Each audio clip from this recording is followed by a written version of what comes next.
Before the first great sheets of ice crawled across the continents, the Earth was a world of warmth, forests, and vast inland seas.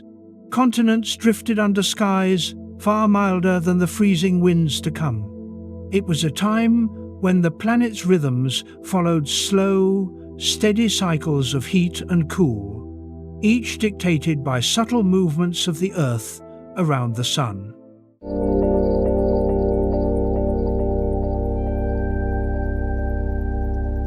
The age before the ice was not static. It was the quiet breath before a long, frozen exhale. Millions of years earlier, the planet had basked in the Pliocene warmth in this world. Stretching roughly 5 million years before the present, temperatures were several degrees higher than today. Green covered much of what would become tundra. Grasses rolled across Africa and Asia, spreading with herds of grazing mammals in North America. Camels and horses roamed freely across open plains. Elephants wandered through European forests, and the air carried a thick, humid warmth. The Earth's poles were far less icy, the Arctic mostly free of glaciers. But deep beneath that seemingly stable warmth, a change was brewing. Subtle shifts in Earth's orbit, and the tilt of its axis began to alter how sunlight was distributed across the planet. Less energy reached the poles. Winters lengthened, summers cooled. As snow lingered longer into the warm months, the first thin layers of ice began to form. It was gradual at first, a whisper of frost on the planet's breath, but once it began, the process would not easily stop. Ocean currents played a silent yet decisive role in this transformation. The closing of the Panama Seaway, which had once connected the Pacific and Atlantic Oceans, forced oceanic circulation to reorganize. Warm equatorial waters could no longer flow freely between the two great oceans. Instead, currents intensified in the Atlantic, driving warm water northward toward the Arctic. Paradoxically, this warmth led to more snowfall. Warm air carries more moisture, and when it met the frigid northern air, it dropped vast blankets of snow that would not melt. As ice sheets grew, they reflected sunlight, cooling the planet further. This was the feedback loop that would tip Earth into a new era, the Pleistocene. As the ice expanded, life felt the consequences. Forests shrank, giving way to open grasslands known as steppe tundra. Where once there were dense canopies of green, now wind howled across treeless plains. The first great herds began to evolve in response to this new environment. Grazing animals like mammoths, ancient bison, and woolly rhinoceroses developed thick coats and immense bodies to retain heat. Predators followed them across the tundra. Saber-toothed cats, giant hyenas, and wolves adapted to long, relentless hunts across frozen ground. But before these giants truly dominated, the planet still cycled through alternating periods of warmth and cold. Glaciers advanced, retreated, then advanced again. These were the rhythms of a planet adjusting to its new climate identity. Each cycle carved valleys, redirected rivers, and sculpted mountains into the forms we know today. The immense weight of the ice depressed entire continents, forcing the land to bow under its mass. When the ice melted, the land would slowly rebound, a geological breathing that continues even now. In the warm intervals between glaciations, life surged. Forests crept northward, animals spread, and climates grew gentle again. These interglacials lasted thousands of years, brief respites in the long, cold narrative of the Pleistocene. During these periods, new species thrived, only to be pushed southward again when the ice returned. This endless push and pull between warmth and cold-shaped evolution itself, acting as a grand filter of survival. In Africa, the cradle of humankind, the changes in global temperature and rainfall transformed ecosystems dramatically. Lush forests gave way to expanding savannas. These environments challenged early hominins to adapt, forcing them to become more resourceful, more social, and more intelligent. This environmental pressure would eventually lead to the rise of Homo erectus and later Homo sapiens species built to endure change. While Africa birthed the ancestors of modern humans, other regions were undergoing their own revolutions.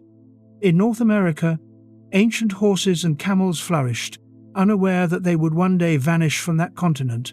In Europe, elephants evolved thick hair and shorter ears to withstand plunging temperatures. In South America, giant ground sloths, the size of small cars, lumbered through cooling forests. Everywhere, the coming ice was beginning to decide who would survive and who would fade into extinction.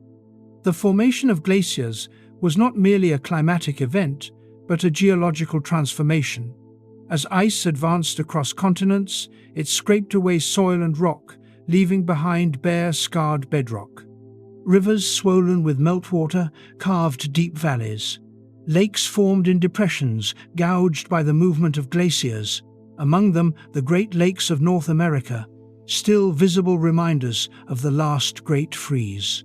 In Europe, the same forces shaped the Nordic fjords. Their deep, narrow inlets, testaments to the grinding power of ancient ice. Volcanic activity also influenced the prelude to the Ice Age. When volcanoes erupted, they ejected aerosols into the upper atmosphere, reflecting sunlight and cooling the planet for years. At the same time, volcanic outgassing released carbon dioxide, which, over millennia, helped regulate Earth's long-term temperature. The balance between these two effects, cooling aerosols and warming greenhouse gases, became a delicate tug-of-war. When volcanic activity dipped, carbon dioxide levels dropped and the planet cooled more easily. As the temperature declined, rainfall patterns shifted. Deserts expanded in some areas, while others grew wetter due to shifting wind belts. Tropical regions contracted, pushing species into smaller refuges. In the high latitudes, permafrost began to lock moisture into the ground, creating frozen plains. The changing atmosphere also altered ocean chemistry. Colder oceans absorbed more carbon dioxide, amplifying the cooling effect. The entire Earth system, air, sea, and land, moved in concert toward glaciation. For the life that existed before the ice, adaptation was the only path forward. Species that once depended on warmth either migrated or evolved. Some developed longer fur, others grew larger bodies to conserve heat. Even plants transformed grasses evolved to withstand drought and frost, and coniferous trees spread northward, their needle-like leaves able to endure the long, frigid winters. As millions of years passed, the boundaries of the ice crept steadily downward from the poles. Massive ice sheets eventually covered most of Canada, northern Europe, and parts of Asia. In places, they stood several kilometers thick, grinding everything beneath them. The weight of the ice depressed the crust, forming basins that would later become lakes when the glaciers melted. Each new expansion of the ice reshaped Earth's geography and life's destiny. By the time the Pleistocene epoch began, around 2.6 million years ago, the ice had claimed its throne. Earth's average temperature was far colder than in the Pliocene. Vast regions became uninhabitable for many species, forcing them to migrate south. Others, trapped by geography or unable to adapt, vanished. Entire genera disappeared in a slow but relentless wave of extinction. The onset of the Ice Age was not a single moment, but a gradual transition marked by alternating pulses of freezing and thawing. These cycles, known as glacial and interglacial periods, followed predictable patterns driven by changes in Earth's orbit, the Milankovitch cycles. Eccentricity, obliquity, and precession, the three components of these cycles, determined how much sunlight reached different parts of the planet. When they aligned to favor cooler summers, snow accumulated faster than it melted, fueling glacier growth. Life adapted to this rhythm. Mammoths migrated with the seasons, following the growth of grasses across the steppe tundra. Predators trailed them, their survival linked to the fortunes of the herds. Birds adapted by flying vast distances to escape the harshest winters. Even insects developed cold-resistant stages, surviving the freeze buried beneath the snow. In this world, before the ice fully dominated, the seeds of resilience were sown. Evolution accelerated as each species faced continual environmental pressure. Those that could not adapt quickly enough vanished, leaving ecological space for new life to emerge. This was natural selection, at its most unforgiving, a global test of endurance. And yet, even in the coldest reaches, life found a way in permafrost soils. Hardy microbes endured centuries of freeze, waiting for brief thaws to spark metabolic activity. Mosses and lichens clung to rocky ground, surviving where no tree could grow. These small, tenacious organisms laid the foundation for ecosystems that would persist throughout the Ice Age. The prelude to the Ice Age is, in essence, a story of transformation. It is the narrative of a planet slowly turning from warmth to cold, of continents reshaped by unseen forces, and of life learning to endure the unimaginable. Every glacier that formed, every species that evolved a new adaptation, every shift in the winds or currents, all of it was part of the same slow orchestration. By the time the first humans looked upon the northern horizon and saw endless fields of white stretching beyond sight, the world had already changed beyond recognition. The forests of the Pliocene were gone, replaced by the icy dominion of the Pleistocene. Rivers ran thick with glacial meltwater. Storms carried frozen dust across continents.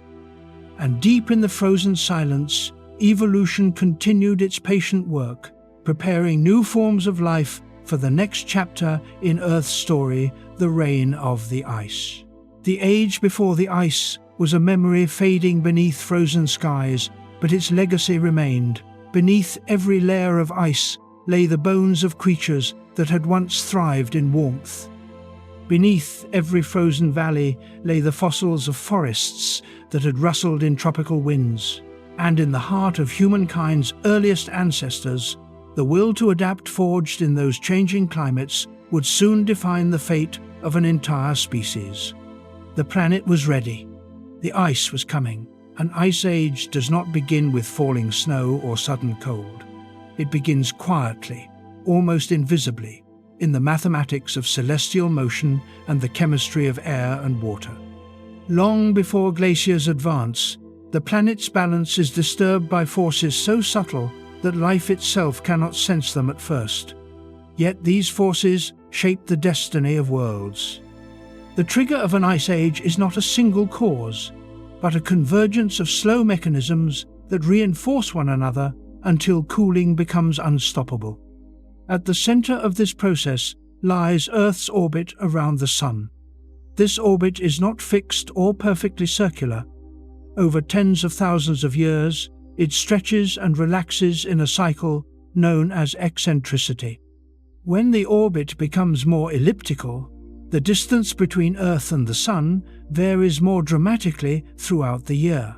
This alters the total solar energy the planet receives. On its own, eccentricity produces only small changes in temperature, but it sets the stage for larger shifts when combined with other orbital factors. The second component is axial tilt, also called obliquity. Earth's axis tilts back and forth between roughly 22 and 24, 5 degrees over a cycle of about 41000 years. When the tilt is greater, seasons become more extreme. Summers are hotter, winters colder. When the tilt is smaller, seasons are milder. This difference is critical at high latitudes. Cooler summers mean that winter snow does not fully melt year after year. Snow accumulates, compacting into ice. Once this process begins, glaciers are born. The third orbital factor is precession. Earth wobbles like a spinning top, altering the timing of seasons relative to its position in orbit. This cycle lasts about 2,600 years. Precession determines whether a hemisphere experiences summer when Earth is closest to the Sun or farthest away. When northern summers occur farther from the Sun, they are cooler. Again, snow survives. Ice grows. These three cycles together are known as Milankovitch cycles. None of them alone can create an ice age.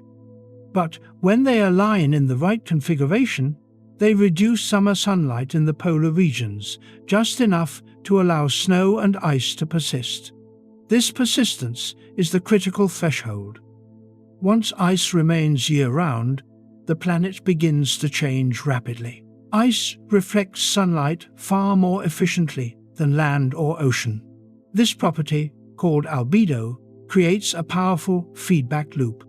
As ice spreads, more solar radiation is reflected back into space, further cooling the planet. Cooler temperatures allow more ice to form. The cycle feeds itself. What began as a minor orbital adjustment becomes a planetary transformation. The atmosphere amplifies this cooling. Carbon dioxide and methane trap heat, acting as insulating layers around the Earth. When their concentrations drop, heat escapes more easily into space. During the onset of ice ages, atmospheric carbon dioxide levels fall significantly. This drop is driven by several processes. Colder oceans absorb more carbon dioxide. Expanding ice alters vegetation patterns, reducing the amount of carbon released by plants and soils. Chemical weathering increases as glaciers grind rock into fine particles, accelerating reactions that remove carbon dioxide from the air. Volcanoes play a complex and often misunderstood role. In the short term, large eruptions inject sulfur aerosols into the upper atmosphere. These particles reflect sunlight, causing temporary global cooling that can last several years. Repeated eruptions over long periods can contribute to sustained cooling. However, volcanoes also emit carbon dioxide, which warms the planet over geological timescales. Whether volcanic activity promotes warming or cooling depends on the balance between these effects. During periods of reduced volcanic outgassing, atmospheric carbon dioxide can decline, making the planet more vulnerable to glaciation. Ocean circulation is another critical trigger. The oceans redistribute heat across the globe, acting as massive conveyor belts. When tectonic shifts alter ocean gateways, currents reorganize. The closure of shallow seaways and the opening of others can redirect warm water away from polar regions. This deprives high latitudes of heat and increases snowfall. Once glaciers begin to form, fresh water from melting ice can disrupt ocean circulation further, weakening currents that normally transport warmth northward. This creates additional cooling, reinforcing ice growth. Continental positions also matter. Ice sheets can only form on land. When large continents occupy polar regions, the potential for glaciation increases dramatically. During Earth's ice ages, the northern hemisphere contained vast landmasses at high latitudes. Snow could accumulate, compress, and transform into thick ice sheets. If these regions had been dominated by ocean instead, ice would have melted more easily, preventing large-scale glaciation. Mountain building contributes in subtle but important ways.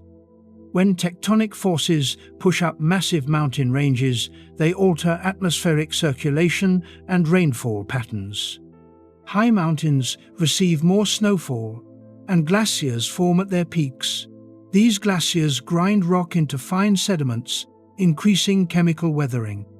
This process removes carbon dioxide from the atmosphere, cooling the planet further. Mountain ranges also influence wind patterns, creating rain shadows and expanding arid regions that reflect more sunlight. The biosphere itself becomes a trigger once cooling begins. As forests retreat and grasslands expand, the carbon cycle shifts. Soils in colder climates store more organic carbon, reducing the amount returned to the atmosphere. Permafrost locks carbon away for thousands of years. Phytoplankton in colder oceans can become more productive, drawing down additional carbon dioxide. Life, unintentionally, accelerates the cooling trend. Ice ages are not smooth or stable. They are punctuated by abrupt climate shifts. Evidence from ice cores reveals sudden temperature changes occurring over decades rather than millennia. These rapid events are often linked to disruptions in ocean circulation. Massive releases of fresh water from melting ice sheets can weaken deep ocean currents, triggering sharp cooling in the North Atlantic region. These events demonstrate how close to instability the climate system becomes once ice dominates the planet. Another important trigger lies in feedback between ice and elevation. As ice sheets grow thicker, they rise higher above sea level. Higher elevations are colder, promoting even more ice accumulation. This vertical amplification allows glaciers to expand faster and farther than temperature changes alone would permit. Entire continents can become locked under ice kilometers thick, not merely because the climate is cold, but because the ice itself creates colder conditions at its surface. Dust also plays a role. During cold, dry periods, winds carry fine dust across continents and oceans. When this dust settles on ice, it darkens the surface, absorbing more sunlight and accelerating melting in localized areas. Paradoxically, this can destabilize ice sheets, leading to sudden collapses and freshwater floods. These events can abruptly alter climate patterns, triggering further glacial advances elsewhere. The system is not linear. It oscillates, sometimes violently. One of the most profound triggers is time itself. Ice ages require patience. The processes involved operate over tens of thousands to millions of years. Small imbalances accumulate until thresholds are crossed. Once crossed, the climate shifts into a new state that resists reversal. Even when orbital conditions change again, ice sheets may persist for thousands of years before retreating. Inertia becomes a defining feature of a glaciated world. The combined effect of these triggers transforms Earth into a planet of extremes. Seasons become longer and harsher. Deserts expand. Forests fragment. Sea levels fall as water is locked into ice. Coastlines shift hundreds of kilometers outward. Land bridges emerge, connecting continents. Migration routes open, allowing animals and humans to move across the globe. What began as an astronomical adjustment reshapes biology, geography, and evolution itself. Ice ages are not rare anomalies. They are a recurring state of Earth's climate system. Over the last several million years, the planet has spent far more time in glacial conditions than in warm ones. Warm periods are brief intermissions between long stretches of cold. This perspective challenges the idea that ice ages are disasters. They are, in many ways, Earth's default mode when certain conditions align. The trigger of an ice age is therefore not a catastrophe, but a cascade. Orbital shifts reduce summer warmth. Snow survives. Ice reflects sunlight. Carbon dioxide falls. Oceans cool and absorb more gas. Currents shift. Glaciers grow. feedback loops tighten. Each step reinforces the next until the planet crosses a point of no return. For life, this transition is both destructive and creative. Many species perish, unable to adapt quickly enough. Others diversify, evolving new traits suited to cold and scarcity. Ecosystems reorganize. Predators and prey engage in new evolutionary arms races. Intelligence, cooperation, and adaptability become more valuable than sheer strength.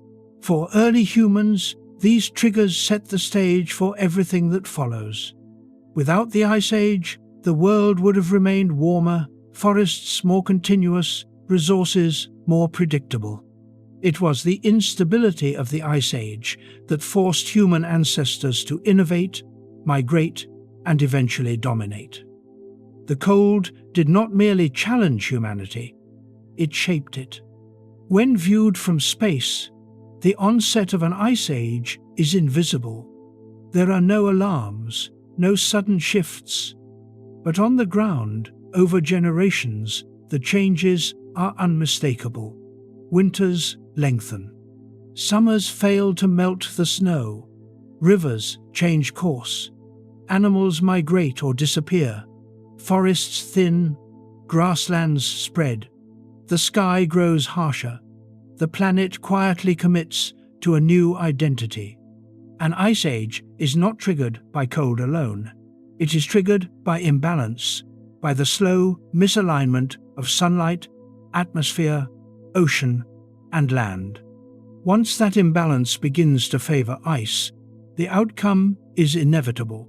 Glaciers will advance. Sea levels will fall. Life will be tested. And the Earth will enter one of the most dramatic chapters of its long history, ruled not by fire or water, but by ice. The first continental glaciers did not arrive as towering walls of ice. They began humbly, as persistent snowfields clinging to high latitudes and mountain ranges. Year after year, winter snow failed to melt completely during summer. Layers accumulated, compressed by their own weight, transforming loose snow into dense fern and eventually into solid ice. This quiet process marked the true beginning of a glacial world. Once ice formed on land and survived year-round, the planet crossed a critical threshold. From that moment, the growth of glaciers became increasingly difficult to stop. As ice thickened, gravity took control.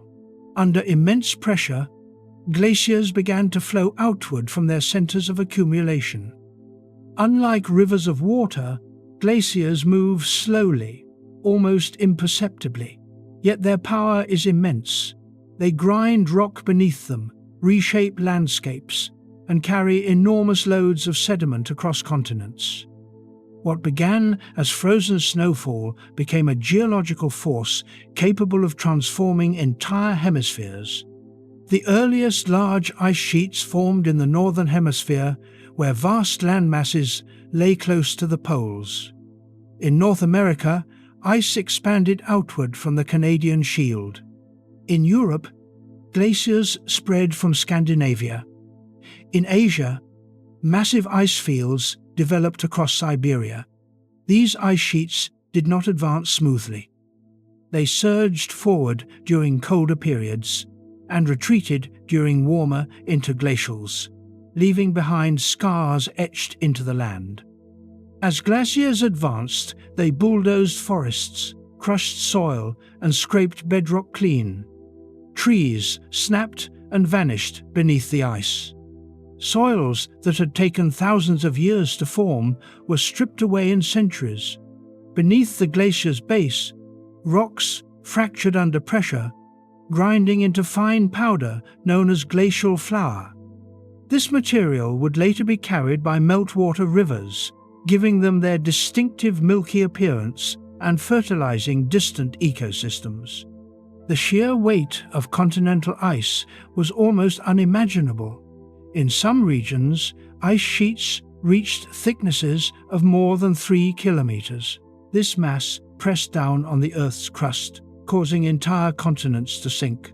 Northern Europe and large portions of North America were pushed hundreds of meters lower than their original elevation. Coastlines changed shape, basins formed where ice was thickest. When the ice eventually melted, the land would rebound upward in a slow process that continues even today, known as isostatic adjustment. The growth of glaciers transformed global sea levels.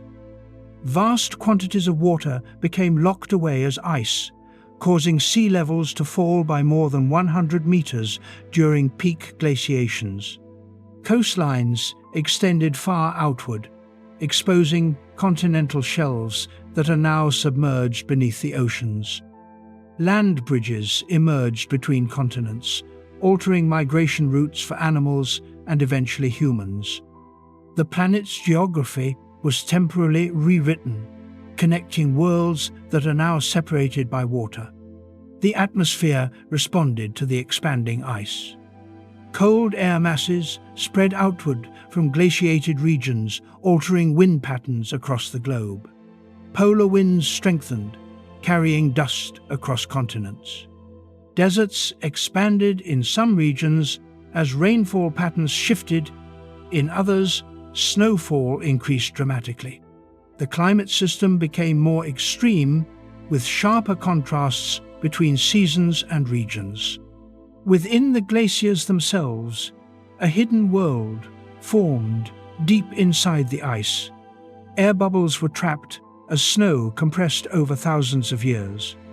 These bubbles preserved ancient atmospheres, tiny time capsules containing samples of past climates. Today, scientists extract ice cores from these glaciers, reading their layered histories like pages in a frozen book. Each layer records snowfall, volcanic eruptions, temperature changes, and shifts in atmospheric composition, revealing the precise rhythm of glacial cycles. Glaciers reshape river systems on a continental scale, advancing ice-blocked valleys, forcing rivers to reroute or pool into massive glacial lakes. Some of these lakes were larger than modern seas. When ice dams failed, catastrophic floods followed. Walls of water surged across landscapes, carving canyons and depositing vast sediment fans. These sudden events occurred repeatedly, leaving behind features that still dominate regional geography. In North America, repeated glaciations carved out the Great Lakes, scouring deep basins that filled with meltwater as the ice retreated. In Europe, glaciers sculpted fjords, their steep walls and deep channels bearing witness to the ice's erosive power. Mountain valleys were transformed from narrow V-shaped river cuts into broad U-shaped troughs, instantly recognizable as the signature of glacial erosion. Life responded quickly and dramatically to the advance of ice. Plant communities retreated southward or vanished entirely. Forests fragmented, replaced by cold-tolerant tundra and steppe. Animals migrated alongside shifting habitats, tracking food sources across vast distances. Species unable to move or adapt faced extinction. This constant environmental pressure acted as a powerful evolutionary filter, shaping which traits would persist. Large mammals thrived in this new world, but only if they were built for cold, thick fur, layers of fat, compact ears and tails. These features reduced heat loss and became common among Ice Age fauna. Body size increased in many species, a phenomenon known as Bergmann's rule, where larger bodies retain heat more efficiently. The cold favored giants, and the Ice Age became an era of megafauna. Predators adapted as well. Open tundra landscapes favored endurance hunters capable of long pursuits. Pack behavior became an advantage, allowing wolves and other social predators to bring down massive prey. Ambush hunters adjusted their strategies, using terrain and snow cover to close distances. The arms race between predator and prey intensified under the pressure of scarcity and cold. The growth of glaciers also altered fire regimes. Colder, drier climates reduced the frequency of wildfires in many regions. This allowed grasslands to expand at the expense of forests. Grazing animals flourished, reinforcing the dominance of open ecosystems. In turn, these grasslands reflected more sunlight than forests, contributing to additional cooling. Once again, feedback loops tightened, pushing the planet deeper into glaciation. Even the chemistry of the oceans changed as glaciers grew. Falling sea levels altered nutrient flows along continental margins. Colder waters became richer in dissolved gases, including carbon dioxide. Marine ecosystems shifted, favoring cold-adapted plankton species. These organisms played a crucial role in drawing carbon out of the atmosphere, further reducing greenhouse warming. The ocean and ice worked together as partners in cooling the planet. The expansion of continental glaciers did not mean uniform ice coverage everywhere. Vast regions remained ice-free, forming refuges where life persisted. Southern Europe, parts of East Asia, and pockets of North America served as sanctuaries for plants and animals during the coldest periods. These refuges became sources of recolonization when the ice retreated, shaping the genetic diversity of modern species. As glaciers advanced and retreated repeatedly, landscapes experienced constant disturbance. Soils were scraped away, redeposited, and reworked. Nutrient-rich sediments accumulated in lowlands, setting the stage for future agricultural regions. Many of today's fertile plains owe their productivity to glacial processes that occurred tens of thousands of years ago. The Ice Age, destructive as it was, also laid foundations for future abundance. The presence of massive ice sheets influenced global climate stability. Once large enough, they acted as anchors, keeping the planet locked in a cold state even when orbital conditions shifted toward warming. Melting required sustained increases in summer sunlight and greenhouse gases. This inertia explains why glacial periods lasted tens of thousands of years, while transitions to warmer climates were often abrupt and dramatic. For early humans, the birth of continental glaciers created both barriers and opportunities. Ice blocked northern routes, forcing migration through narrow corridors. At the same time, lowered sea levels opened new pathways across exposed land bridges. The changing landscape demanded adaptability. Survival required knowledge of seasonal movements, animal behavior, and shelter construction. Intelligence and cooperation became as important as physical strength. The advance of ice also reshaped human psychology.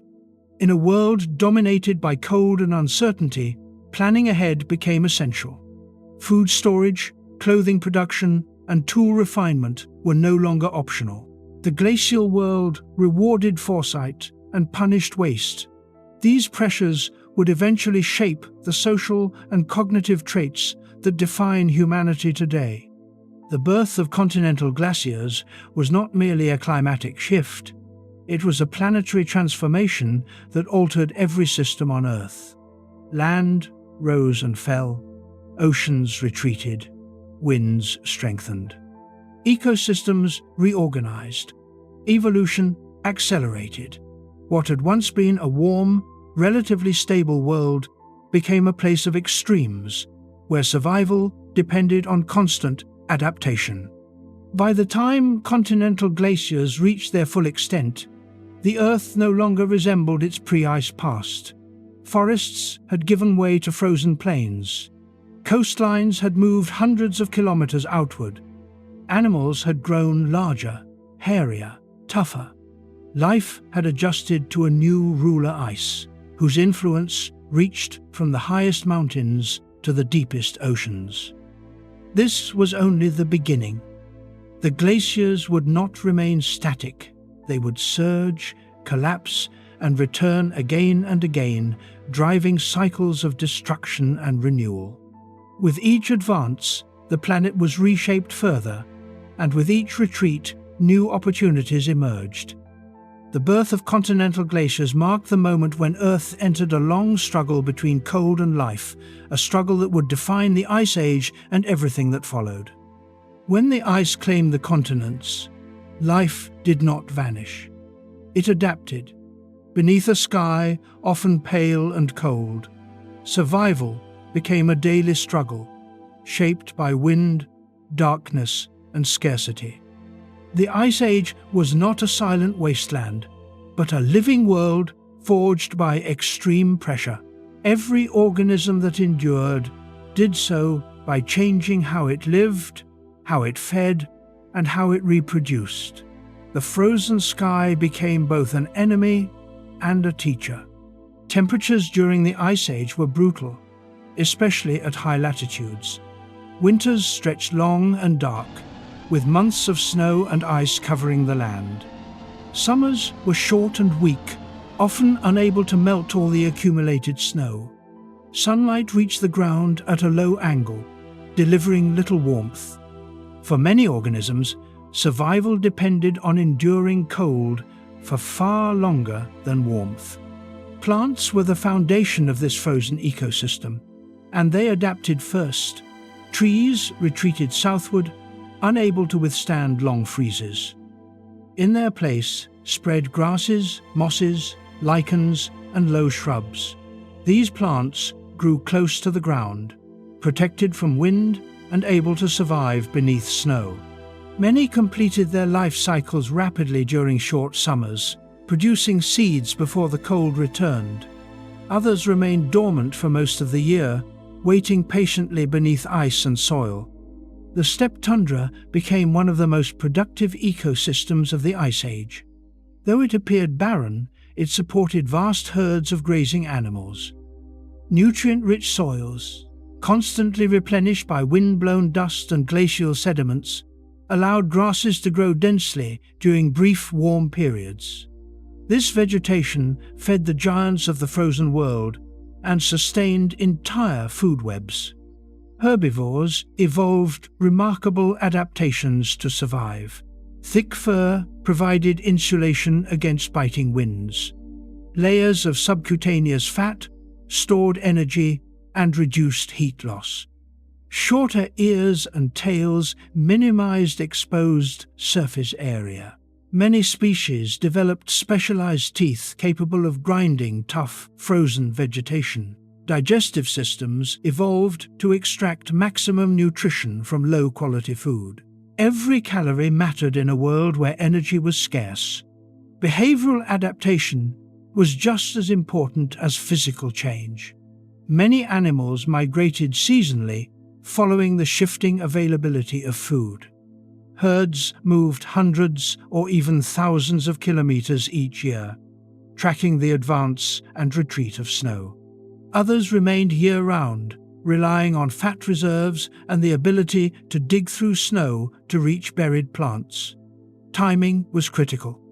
A missed migration or a poorly timed birth could mean extinction. Predators faced equal challenges. Prey was often spread thin across vast landscapes. Hunting required endurance rather than speed. Wolves, for example, evolved as long-distance hunters, capable of running prey to exhaustion. Pack cooperation increased hunting success, allowing predators to bring down animals far larger than any individual could manage alone. Intelligence and social bonds became powerful survival tools. Ambush predators adapted differently. Camouflage became essential in snow-covered environments. Some species developed lighter fur coats during winter, blending into the landscape. Others learned to use terrain features such as ridges, riverbanks, and snowdrifts to conceal their approach. Success depended on precision. A failed hunt wasted precious energy and could mean starvation. Birds adapted by migration or insulation. Many species fled south during winter, escaping the worst cold. Others stayed, growing thicker plumage and altering their metabolism to conserve energy. Some birds relied on stored food, caching seeds during warmer months.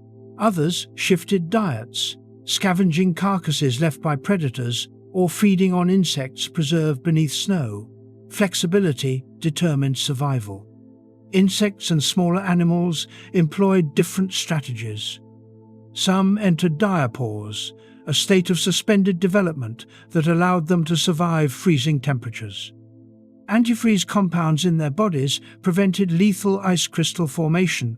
Rodents burrowed beneath snow, where temperatures were more stable, creating subnivean tunnels that protected them from predators and cold. Beneath the ice, life continued in hidden networks. Aquatic life faced its own frozen challenges. Rivers and lakes froze at the surface, but water beneath remained liquid. Fish adapted to low oxygen levels and near-freezing temperatures. Some species produced antifreeze proteins in their blood, allowing them to survive in icy waters in the oceans. Sea ice expanded, altering marine ecosystems. Plankton adapted to seasonal light cycles, blooming rapidly when ice retreated. Darkness was one of the most underestimated challenges of the Ice Age. At high latitudes, winter brought months without sunlight. Circadian rhythms were tested. Animals adjusted breeding cycles, activity patterns, and hormone production to cope with prolonged darkness. Some species relied more on scent and sound than vision. Others synchronized reproduction with the return of light, ensuring offspring were born during the brief window of abundance. Humans, though still few in number, were among the most adaptable creatures under the frozen sky. Early humans developed clothing from animal hides, stitched together with bone needles. Fire became central to survival, providing warmth, protection, and the ability to cook food. Shelters evolved from simple windbreaks to complex structures built from wood, stone, and even mammoth bones. Survival became a collective effort, requiring cooperation and shared knowledge. Dietary flexibility allowed humans to endure where others failed. They hunted large animals, scavenged remains, fished, and gathered plant foods whenever available. Tools became more refined, increasing efficiency and reducing energy expenditure. Stone blades, spears, and later projectile weapons allowed humans to hunt from a distance, minimizing risk. Innovation accelerated under pressure. Social structures strengthened in response to the cold. Group living provided warmth, shared labor, and collective defense. Knowledge of migration routes, seasonal changes, and animal behavior was passed down through generations. Communication and memory became survival traits. Culture itself emerged as an adaptive strategy, binding groups together in a hostile world. Under the frozen sky, reproduction became a calculated risk. Many species timed births to coincide with the short summer when food was most abundant. Gestation periods adjusted through evolutionary pressure. Offspring that arrived too early or too late faced starvation or exposure. Parental care increased in importance, improving the survival chances of young in harsh conditions. Competition for resources intensified. Grazing pressure-shaped plant communities. Predators competed fiercely for limited prey. Scavenging became common, with multiple species relying on the same carcass. These interactions drove rapid evolutionary change. Traits that improved efficiency, endurance, or cooperation were favored. Life became leaner, tougher, and more specialized.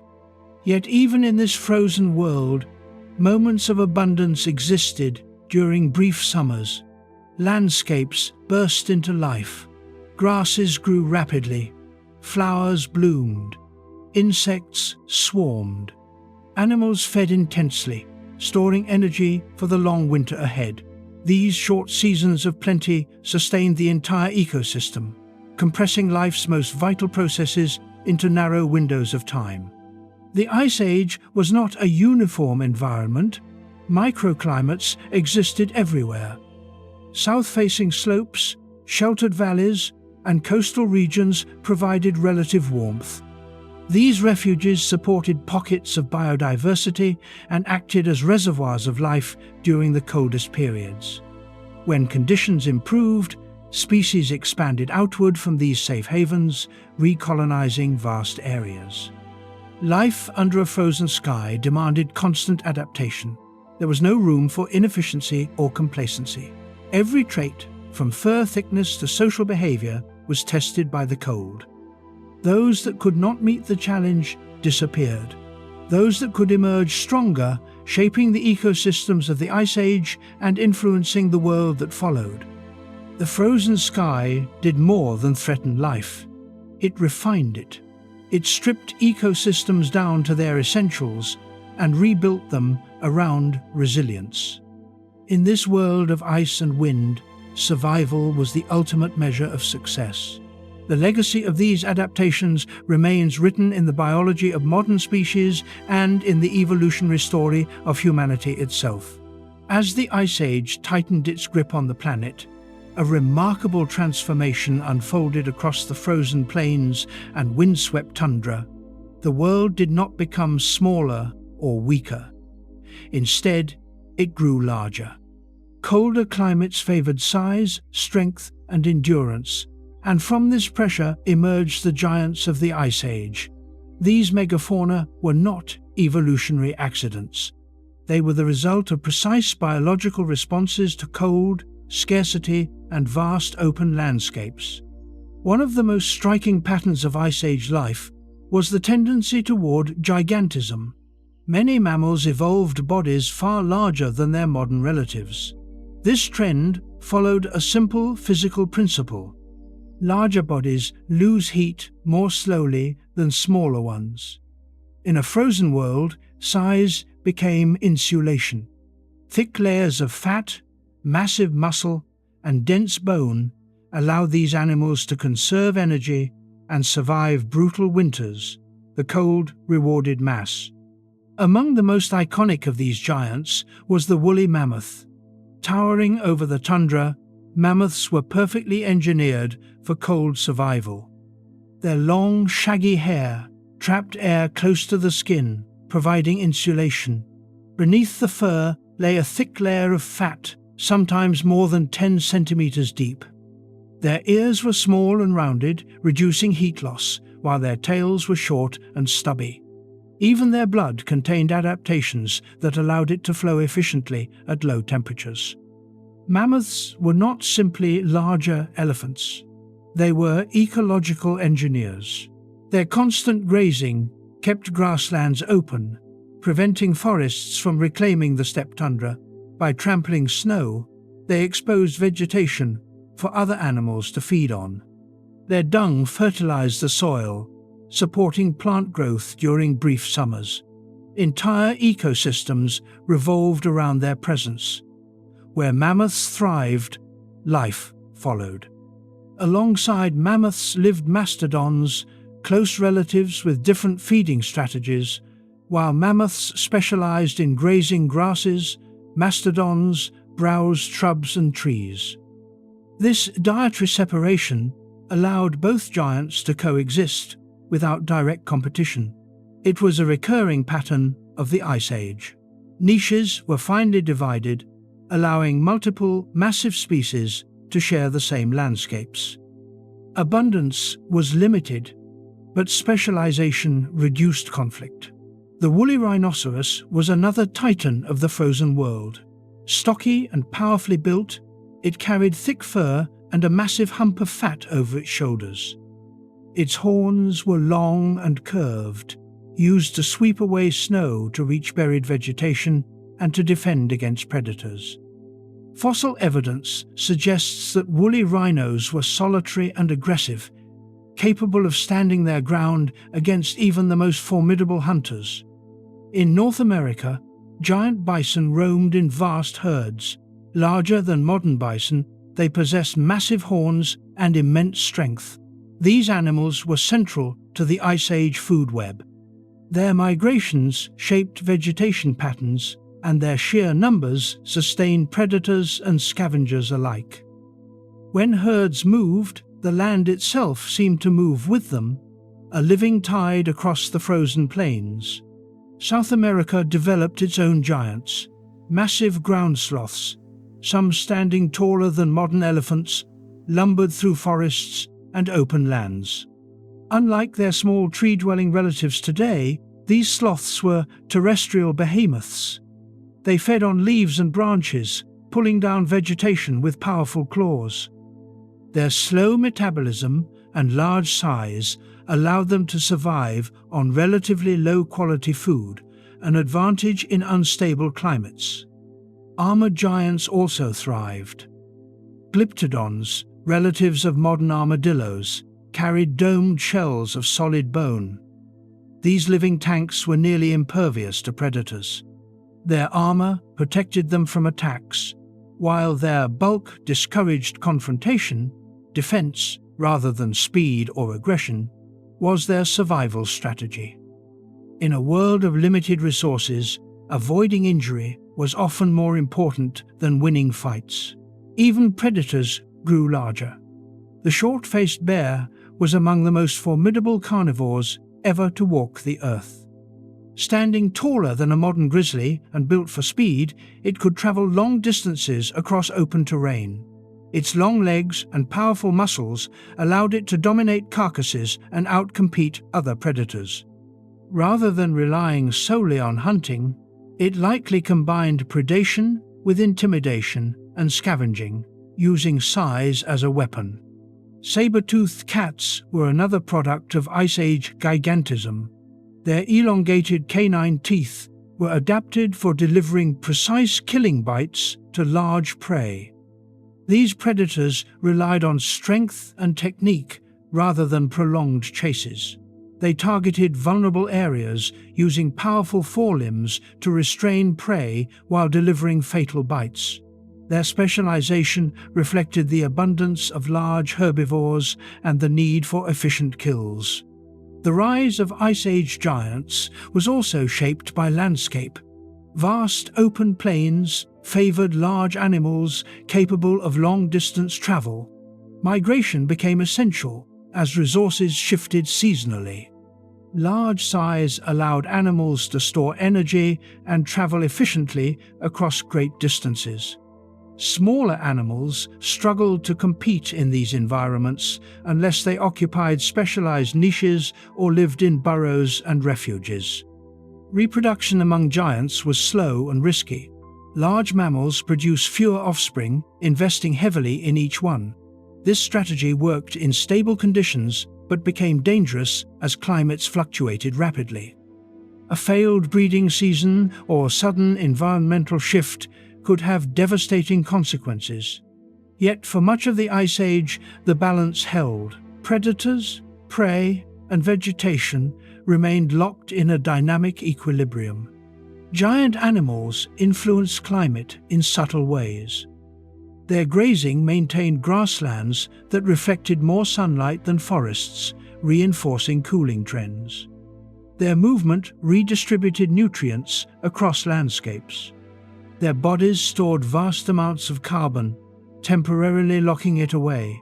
Even in death, their remains fed scavengers and enriched soils. Megafauna were not passive inhabitants of the Ice Age. They actively shaped the world around them. Humans eventually entered this realm of giants as both competitors and predators. Early human hunters faced animals far larger and stronger than themselves. Success required coordination, planning, and tool use. Hunting megafauna was dangerous, but the rewards were immense.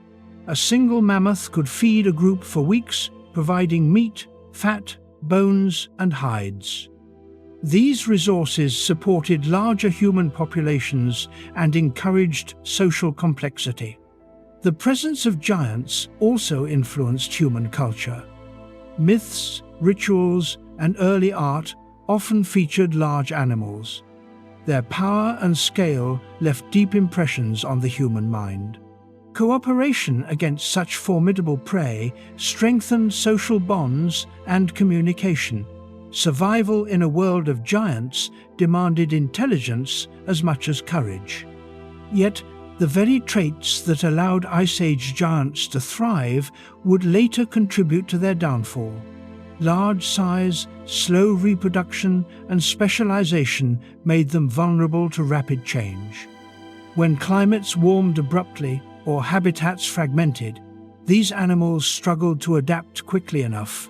When human hunting pressure increased, even resilient populations began to decline. The rise of the Ice Age giants represents a peak in mammalian evolution. Never before or since have so many massive animals coexisted across the globe. It was an era defined by scale, endurance, and adaptation to extremes. These giants were not evolutionary excesses, they were precise solutions to a cold and demanding world. Their bones, frozen in permafrost or buried beneath ancient sediments, still tell the story of their dominance. Each fossil is a reminder that the Ice Age was not merely a time of hardship, but a period of extraordinary life. The giants ruled the frozen earth for hundreds of thousands of years, shaping ecosystems and influencing the path of evolution. As the climate continued to fluctuate and humans spread across continents, the age of giants would begin to fade. But during their reign, they embodied the power of adaptation. They stood as living monuments to the idea that life does not merely endure change. It rises to meet it, sometimes on a colossal scale. The Ice Age did not belong to herbivores alone. Where vast herds moved across frozen plains, predators followed. Survival in this world demanded more than strength. It required precision, endurance, and strategy. The cold shaped hunters as relentlessly as it shaped prey, producing some of the most formidable predators ever to exist. These were not reckless killers. They were specialists, refined by scarcity and sharpened by constant competition. The frozen world favored predators capable of efficiency. Energy was precious, and failed hunts carried severe consequences. Chasing prey across open tundra wasted calories. So Ice Age predators evolved methods to maximize success while minimizing effort. Endurance replaced speed, intelligence replaced brute force. Cooperation became a decisive advantage. Wolves were among the most successful predators of the Ice Age. Adapted to cold climates, they possessed thick fur, powerful lungs, and remarkable stamina.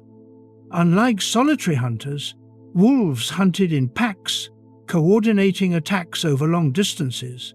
They could pursue prey for hours, exploiting weakness and exhaustion rather than raw speed. This strategy allowed them to bring down animals many times their size, including bison and young mammoths. Pack hunting reshaped predator behavior. Communication became essential. Body language, vocalizations, and learned tactics improved efficiency and reduced risk. Injured hunters threatened the survival of the entire group, so cooperation and discipline were favored by natural selection.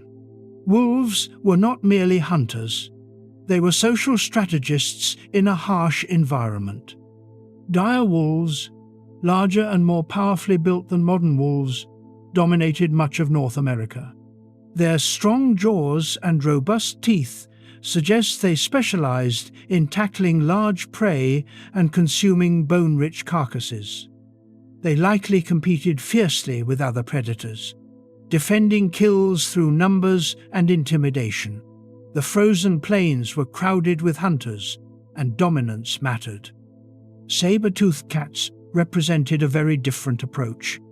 Built for ambush rather than pursuit, these predators relied on stealth and power.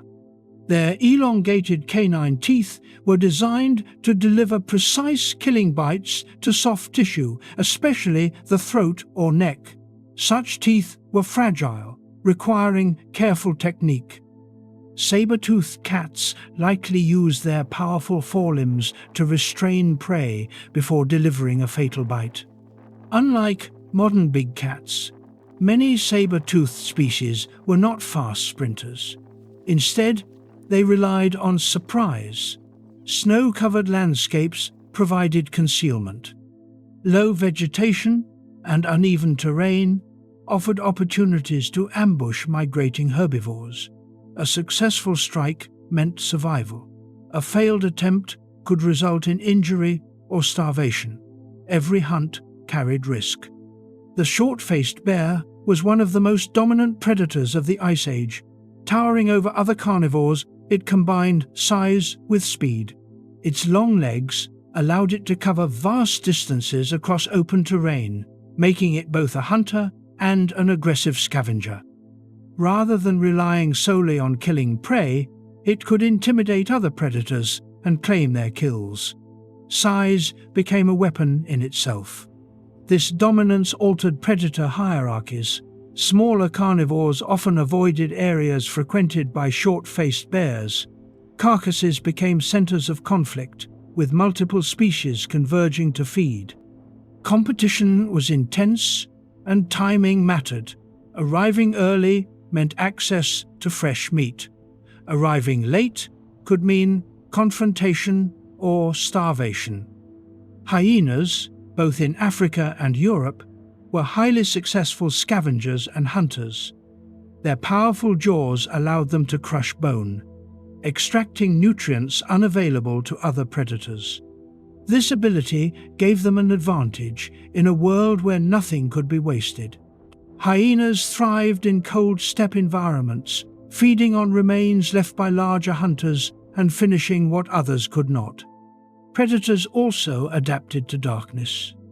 Long winters brought extended periods of low light, enhanced night vision, acute hearing, and heightened sense of smell became critical. Many Ice Age predators relied more on scent than sight, tracking prey across snow-covered ground where footprints lingered for days. The frozen landscape recorded every movement. Migration patterns shaped predator success. Hunters learned the seasonal routes of herbivores, positioning themselves along natural bottlenecks such as river crossings and narrow valleys. These predictable pathways increased hunting efficiency. Knowledge of landscape and animal behavior was as important as physical ability. The frozen world did not forgive mistakes. Injuries healed slowly in the cold, and infections were often fatal.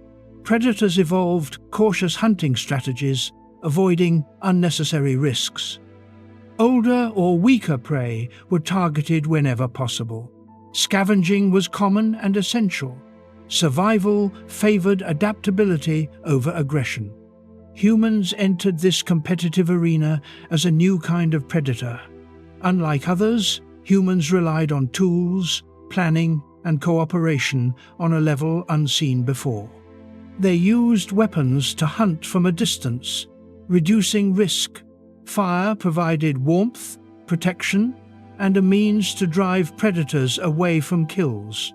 Humans did not replace existing predators immediately, but they altered the balance. Competition between humans and large carnivores was inevitable. Both targeted the same prey. Both relied on social structures. Both needed territory.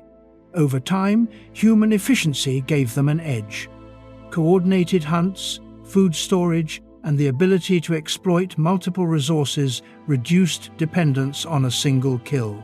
Predators that once dominated the frozen world now faced a rival that adapted faster than any before. The presence of multiple apex predators created a constant state of tension. Ecosystems remained balanced through competition. No single predator could dominate completely without destabilizing the system. Prey populations were regulated, preventing overgrazing. Vegetation patterns remained dynamic. The frozen world, harsh as it was, maintained equilibrium through conflict. Predators shaped evolution on both sides of the hunt. Prey animals developed heightened awareness, defensive behaviors, and group strategies. Herding reduced individual risk. Coordinated defense, such as forming protective circles around young, improved survival. The arms race between predator and prey intensified under Ice Age pressure. As climates fluctuated and environments changed, predators faced increasing challenges.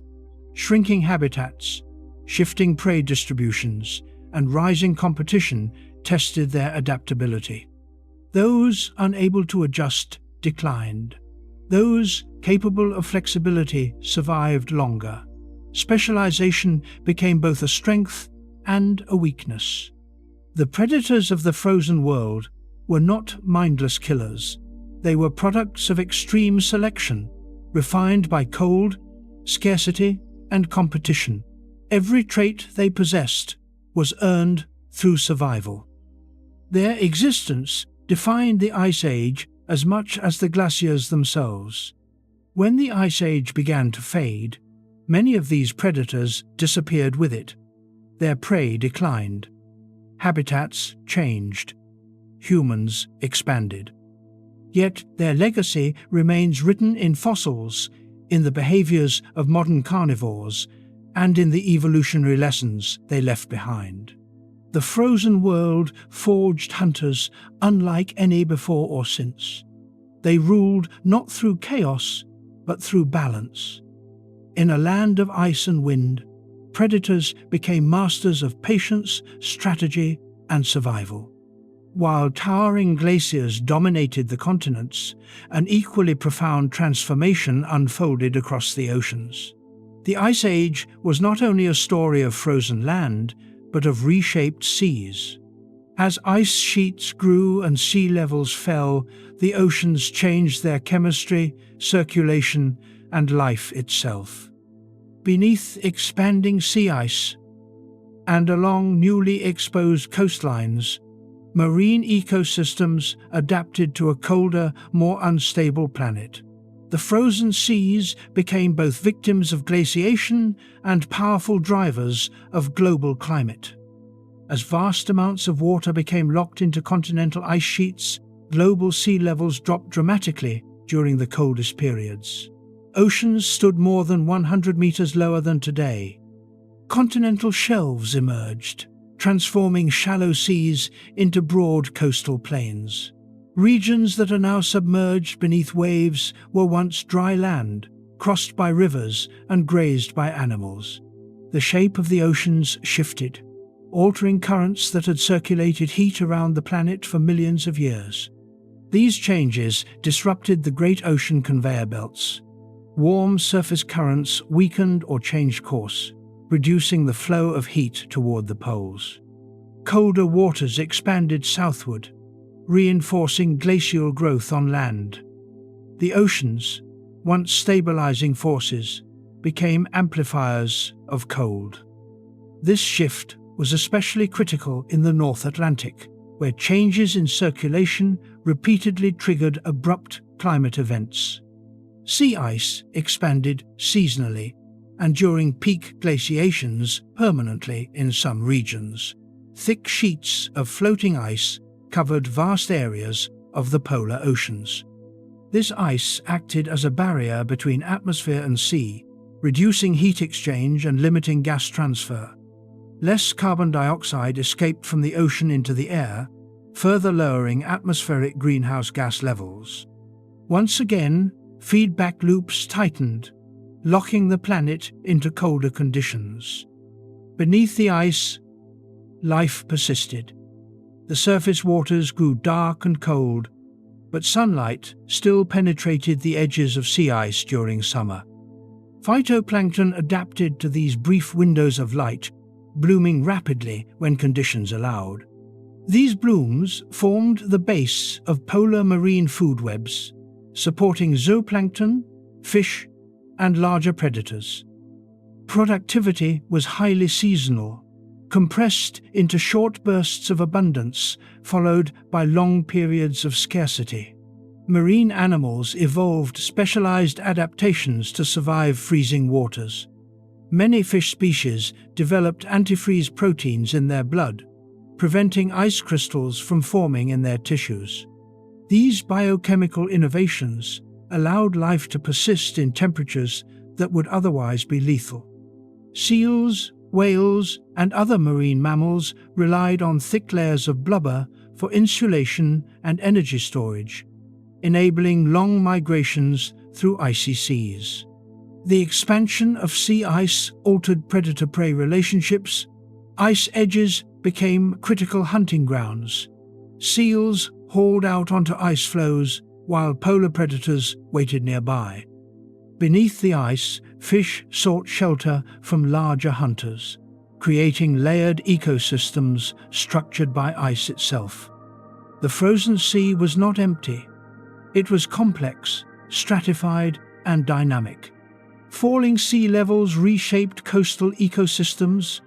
Estuaries and shallow seas that once supported rich biodiversity vanished or migrated seaward.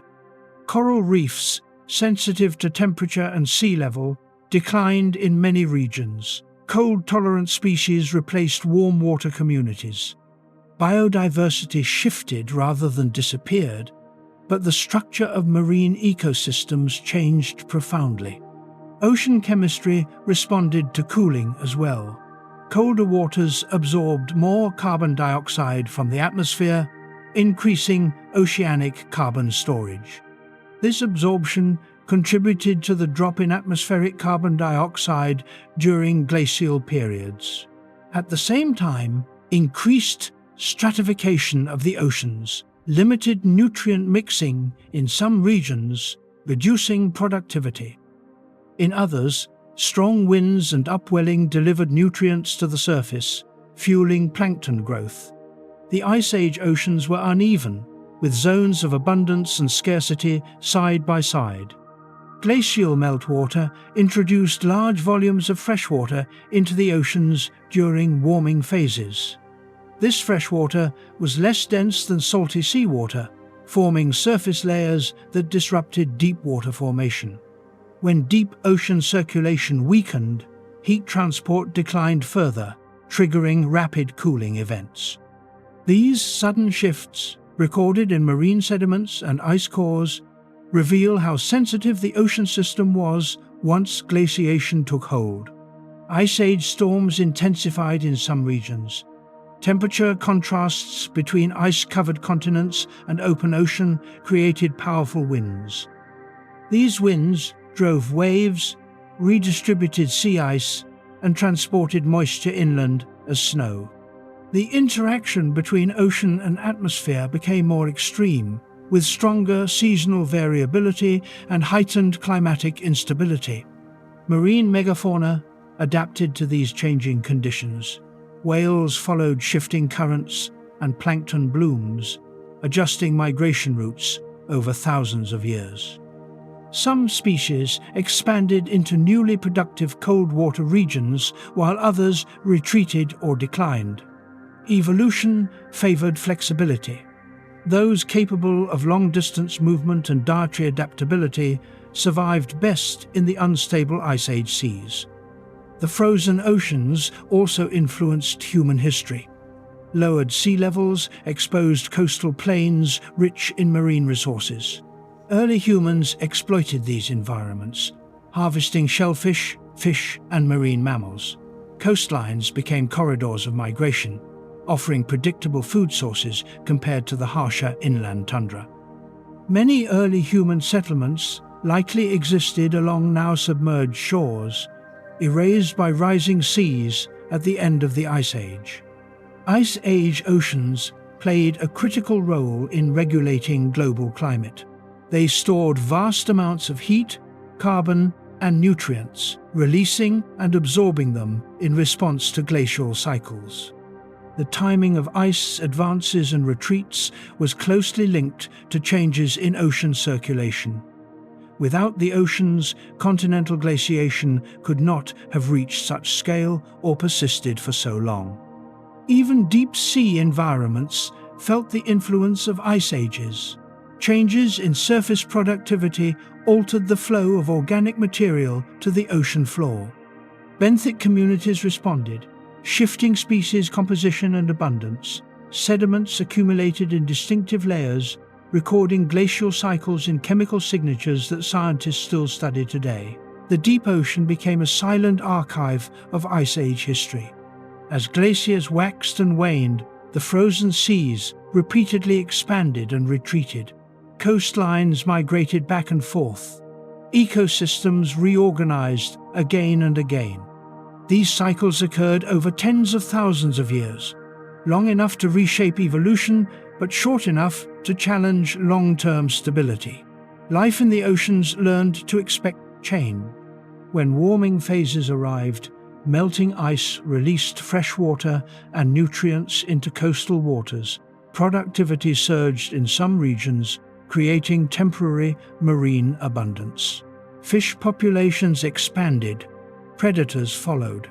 These interludes offered brief relief in an otherwise harsh climate regime. But warming also destabilized ice shelves, triggering rapid sea level rise and coastal flooding. The transition out of glacial conditions was often as disruptive as the descent into them. The Ice Age oceans remind us that climate is never controlled by land alone. The frozen seas were active participants, shaping temperatures, ecosystems, and evolutionary paths. They connected continents, regulated gases, and moderated extremes, even as they amplified cold. Beneath ice and waves, the planet continued to function as a single, interconnected system. The story of the frozen seas is one of resilience and influence. Life endured in darkness and cold, adapting to shifting boundaries of ice and water. Currents slowed and surged. Chemistry shifted. Ecosystems transformed. And through it all, the oceans remained the planet's great memory, recording each pulse of cold and warmth in layers of sediment and ice. In the Ice Age, the seas were not merely frozen margins of a glaciated world, they were engines of change. Their movements dictated climate swings. Their productivity sustained life. Their chemistry shaped the atmosphere. To understand the Ice Age fully, one must look not only at the ice on land, but at the vast, restless waters that surrounded it. Cold, dark, and profoundly alive. As the Ice Age reached its peak, the falling seas quietly reshaped the world. Water locked inside continental glaciers drained from the oceans, lowering sea levels and exposing vast stretches of land that had been submerged for millions of years. These newly revealed corridors connected continents, altered ecosystems, and redirected the course of evolution. The land bridges of the Ice Age did not merely link places, they changed history itself. One of the most significant consequences of glaciation was the exposure of continental shelves. Shallow seas retreated, transforming coastlines into wide plains. River systems extended far beyond their modern mouths, carving channels across exposed seabeds. What are now underwater ridges and valleys became dry land, supporting vegetation and animal life. These landscapes were not temporary anomalies. Many persisted for tens of thousands of years, long enough to become established migration routes. The most famous of these connections was the vast land bridge between Asia and North America. Stretching hundreds of kilometers wide at its greatest extent, this region was not a narrow crossing but a broad, habitable landscape. It supported grasses, shrubs, and wildlife adapted to cold, dry conditions. Rather than a frozen wasteland, it was a productive steppe tundra ecosystem, rich in resources for animals and humans alike. Herds of mammoths, bison, horses, and other large mammals moved freely across this land bridge. predators followed, tracking prey between continents. Over thousands of years, populations mixed, diverged, and evolved. Species that originated in one hemisphere established themselves in another, reshaping global biodiversity. Some thrived in their new environments. Others eventually disappeared, victims of climate shifts or competition. Humans were among the most consequential travelers across these exposed lands. Small groups of hunter-gatherers followed animal migrations, gradually moving into new territories. The land bridge provided food, water, and shelter along the way. Migration was not a single event, but a slow process unfolding over generations.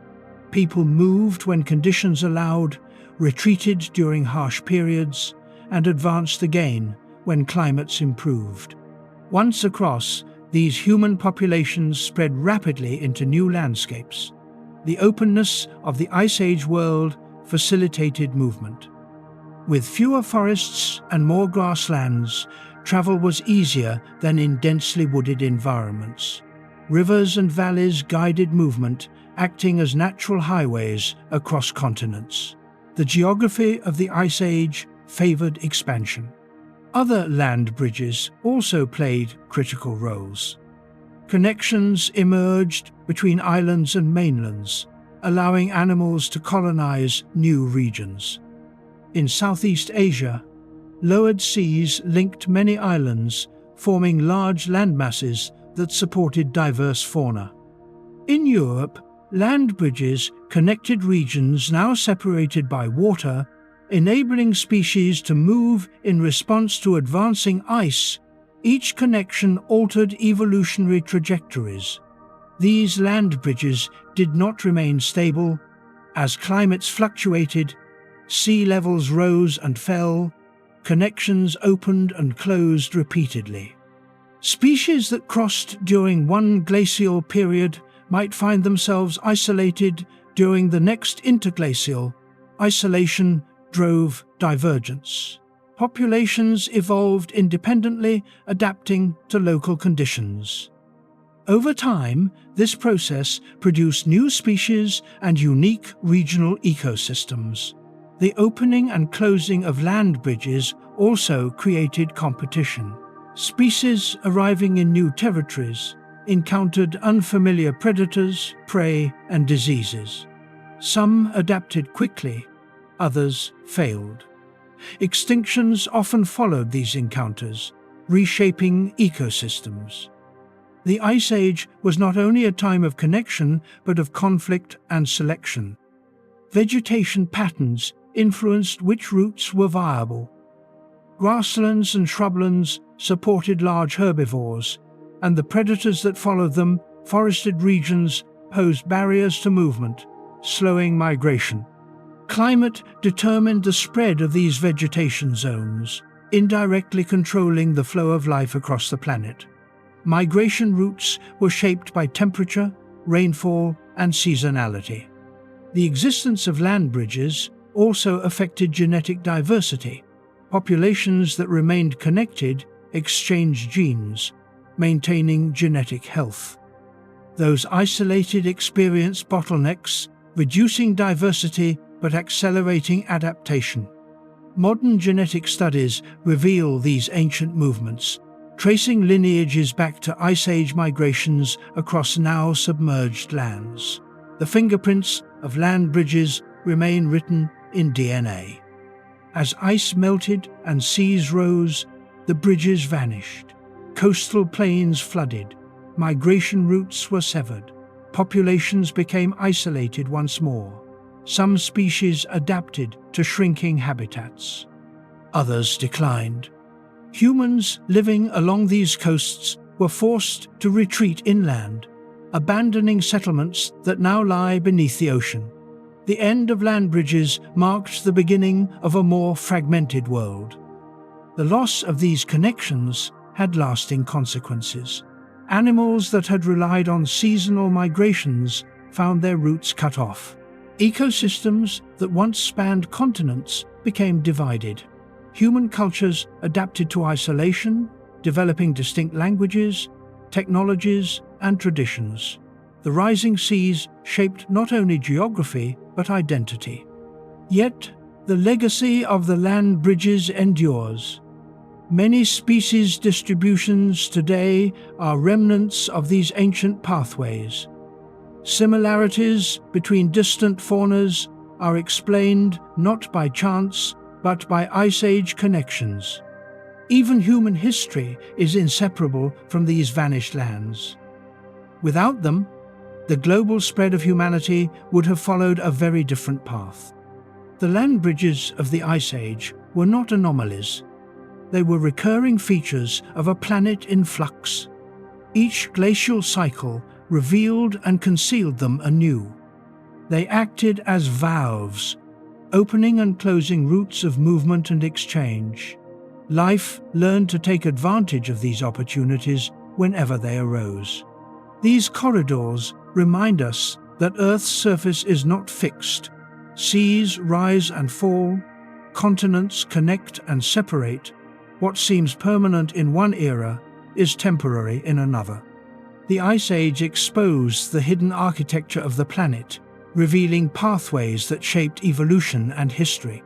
The land bridges that changed history were not grand structures of stone or ice. They were simple expanses of Earth, revealed by falling seas. Yet their impact was profound. Through them passed animals, plants, and people, carrying with them genes, cultures, and futures. When the waters returned, the bridges disappeared, but the changes they set in motion could not be undone. Long before humans mastered agriculture or built permanent settlements, they stepped into a world already shaped by ice. The Ice Age did not greet humanity with stability or abundance. It offered uncertainty, cold, and constant change. For early humans, survival in this environment demanded more than physical endurance. It required intelligence, cooperation, and the ability to adapt faster than any other large animal on the planet. The arrival of humans into the Ice Age marked a turning point, not only for our species, but for the ecosystems we entered. Early humans did not evolve in a frozen world. Their ancestors emerged in warmer African climates, shaped by fluctuating savannas and forests. But as global temperatures dropped and ice advanced, these environments changed dramatically. Forests fragmented, grasslands expanded, rainfall patterns shifted, resources became unpredictable. These pressures favored hominins who could walk long distances, use tools, and exploit a wide range of food sources. Adaptability became the defining trait of humanity.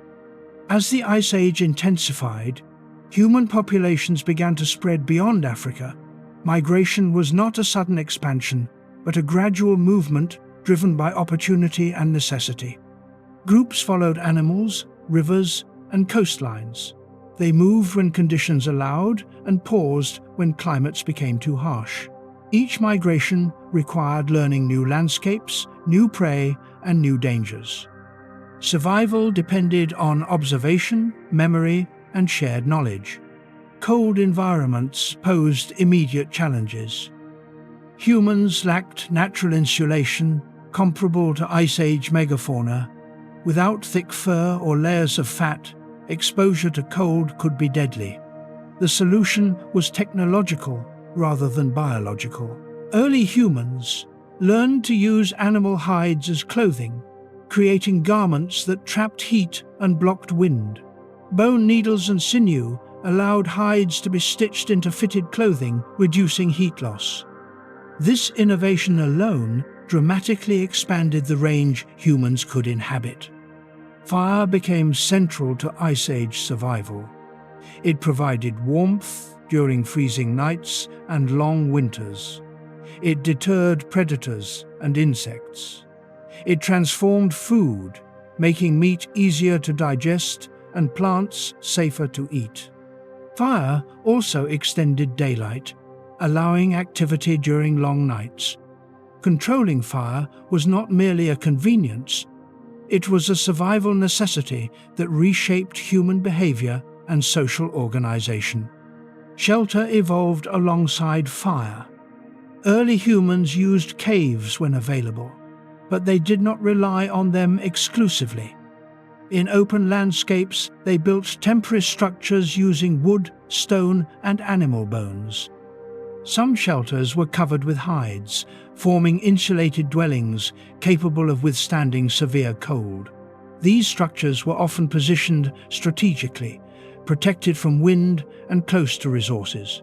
Settlement patterns became seasonal, reflecting the rhythms of the Ice Age. Dietary flexibility allowed humans to thrive where many species failed. They hunted large animals, scavenged carcasses, trapped smaller prey, fished, and gathered edible plants whenever available. No single food source dominated. This omnivorous strategy reduced risk. When one resource failed, others could compensate. Humans became ecological generalists in a world that punished specialization. Hunting megafauna required cooperation. No individual human could overpower a mammoth or giant bison. Success depended on planning, coordination, and communication. Groups worked together to track animals, drive them into natural traps, or ambush them at vulnerable points. Weapons such as spears and later projectile tools allowed humans to kill from a distance, reducing risk. Hunting became a collective endeavor, reinforcing social bonds. Tools grew more sophisticated under Ice Age pressure. Stone blades were shaped with increasing precision, producing sharper edges and more efficient cuts. Tools were designed for specific tasks, from skinning animals to working wood and bone. This specialization reflected growing cognitive ability. Tool-making knowledge was passed down through generations, becoming a form of cultural inheritance. Technology evolved faster than biology. Social structures strengthened in the cold. Group living offered protection, shared labor, and mutual support. Food was often shared, reducing individual risk during times of scarcity. Elders carried knowledge of migration routes, seasons, and animal behavior. Children learned by observation and imitation. Cooperation was not optional, it was essential. Groups that failed to work together faced extinction. The Ice Age also reshaped human communication. The complex social coordination required more advanced language or symbolic systems. Gestures, vocalizations, and eventually structured speech allowed humans to plan hunts, warn of danger, and transmit knowledge. Communication became a survival tool as important as fire or weapons. Art and symbolism emerged even under harsh conditions. Cave paintings, carvings, and ritual objects suggest that early humans sought meaning beyond survival. Animals featured prominently in art, reflecting their central role in human life. These expressions may have reinforced group identity, transmitted knowledge, or served spiritual purposes. Culture became another layer of adaptation. Humans were not alone in the frozen world. They entered ecosystems already occupied by powerful predators. Competition was inevitable. Humans scavenged from kills made by other carnivores and defended their own kills aggressively. Fire and group coordination gave humans an advantage, allowing them to drive away predators that would have dominated any solitary hunter. Gradually, humans became apex competitors.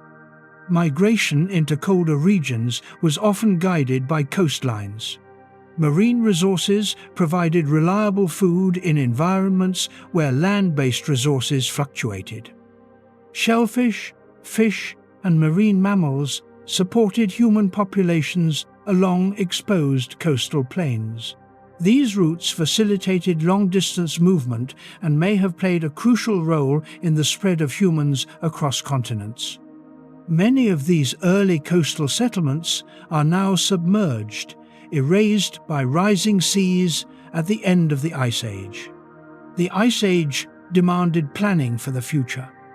Food storage became critical during periods of abundance.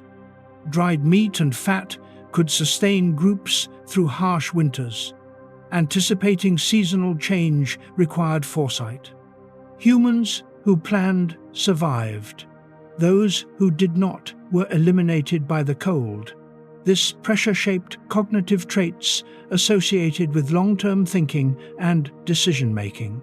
Reproduction during the Ice Age carried risks.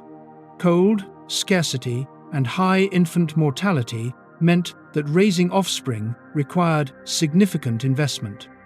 Extended family structures and group care increased survival chances. Parental bonding strengthened.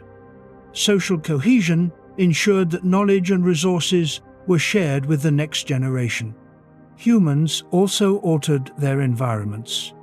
Controlled use of fire changed vegetation patterns, creating open areas that attracted grazing animals. Hunting pressure influenced animal behavior and population dynamics. Even at low population densities, humans became ecological actors, shaping the systems they depended on. This marked the beginning of a long and complex relationship between humans and the natural world.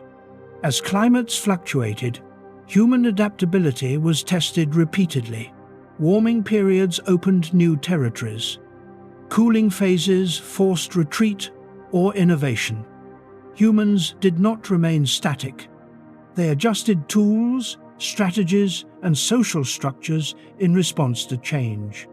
This flexibility allowed them to persist through cycles that eliminated many specialized species. The entry of humans into the Ice Age did not immediately cause widespread extinction. Ecosystems absorbed their presence for thousands of years. But over time, the cumulative impact of hunting, competition, and environmental change began to reshape the balance. Humans were not merely surviving the Ice Age, they were becoming a dominant force within it. The Ice Age forged humanity in ways no other environment could. Cold demanded intelligence. Scarcity demanded cooperation. Danger demanded planning. Every challenge selected for traits that would later define human success. Adaptability, communication, and innovation became humanity's greatest strengths. By surviving under Ice Age conditions, humans proved capable of thriving anywhere on Earth. Deserts, forests, mountains, and coastlines all became accessible. The frozen world was a proving ground. Those who endured it carried forward a legacy of resilience that would shape the future of the planet. Humans entered the Ice Age as just another species among many. They emerged from it transformed. The cold did not merely test humanity, it refined it, preparing a species not just to survive change, but to shape it. Technology did not advance during the Ice Age by chance. It advanced because failure meant death. Every tool, every technique, and every cultural practice that survived did so because it increased the odds of endurance in a hostile world. Under constant pressure from cold, scarcity, and danger, human innovation accelerated. The Ice Age became a crucible where technology and culture evolved together, inseparable and mutually reinforcing. Early Ice Age tools were simple in appearance but sophisticated in function. Stone blades were carefully shaped to maximize sharpness while minimizing wasted effort. Flint, obsidian, and other fine-grained stones were selected for their predictable fracture patterns. Skilled toolmakers understood how stone would break before striking it. This foresight reflected advanced spatial reasoning and planning. Tools were no longer improvised. They were designed. Spears became central to survival. Early thrusting spears allowed close-range hunting, but they were dangerous to use against large animals. Over time, humans developed lighter spears that could be thrown, increasing distance between hunter and prey. Later, innovations improved balance and penetration, allowing hunters to target vital organs more effectively. Hunting efficiency increased, reducing injury and energy loss. Stone tools diversified. Scrapers processed hides into clothing. Burins carved bone and wood. Knives prepared food and shaped materials. Each tool served a specific role, reflecting a growing division of labor within human groups. Toolkits became portable, carried during migrations. Technology adapted to movement, becoming lighter, more efficient, and easier to repair. Bone and antler emerged as critical materials. Unlike stone, they were flexible and resilient. Humans used them to create needles, fishhooks, harpoons, and decorative objects. Bone needles revolutionized clothing production, enabling tailored garments that trapped heat effectively. Fitted clothing expanded human tolerance for extreme cold, allowing permanent occupation of high latitudes. Adhesives marked a major technological leap. Humans learned to produce glues from natural materials such as tree resins and animal products. These adhesives allowed stone points to be hafted onto wooden shafts, creating composite tools. Composite technology increased strength and versatility. A broken component could be replaced without discarding the entire tool. This efficiency was crucial in resource-poor environments. Fire technology advanced beyond simple maintenance. Humans learned to control flame intensity, build hearths, and transport embers. Fire-hardened wooden spear tips improved tool durability and enabled cooking that unlocked more calories from food. Cooked meat required less energy to digest, supporting brain growth and endurance. Fire also created social spaces, drawing groups together and strengthening bonds. Shelter construction reflected increasing architectural understanding. Humans positioned dwellings to minimize wind exposure and maximize sunlight. Materials were chosen strategically. Animal bones formed structural frames. Hides provided insulation. Earth and snow were used as wind barriers. Shelters were temporary yet effective, designed for seasonal use and easy dismantling during migration. Clothing evolved into complex systems. Layered garments provided insulation and adaptability. Fur was worn with hair inward to trap warmth. Footwear protected feet from frostbite and injury. Head coverings reduced heat loss. Clothing was no longer merely protective. It became essential survival equipment. Cultural variation in clothing styles emerged, reflecting regional environments and available resources. Food processing technology expanded dietary options. Grinding stones processed seeds and roots. Drying racks preserved meat and fish. Fat was rendered and stored as a high-energy resource. Storage reduced dependence on daily hunting success, increasing resilience during lean periods. Foresight became embedded in daily life. Culture developed alongside technology. Shared knowledge of tool-making, hunting strategies, and seasonal patterns became a form of inheritance. Elders held critical information about landscapes and animal behavior. Teaching ensured continuity. Survival depended not only on individual skill, but on collective memory. Culture became humanity's most powerful adaptation. Art emerged even in harsh conditions.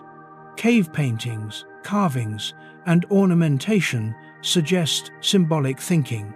Animals were common subjects, reflecting their importance.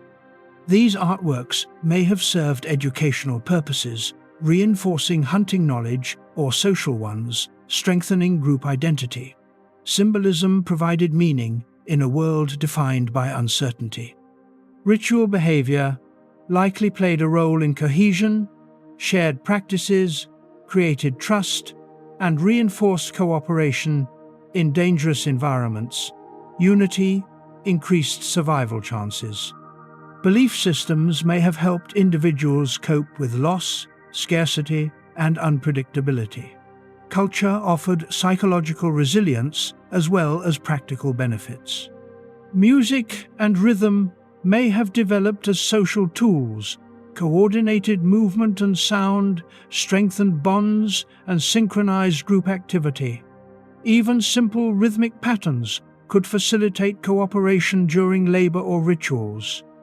Cultural expression enhanced group cohesion, indirectly supporting survival. Language grew more complex under Ice Age pressure. Precise communication was essential for planning hunts, sharing information, and avoiding danger. Vocabulary expanded to describe animals, landscapes, and tools.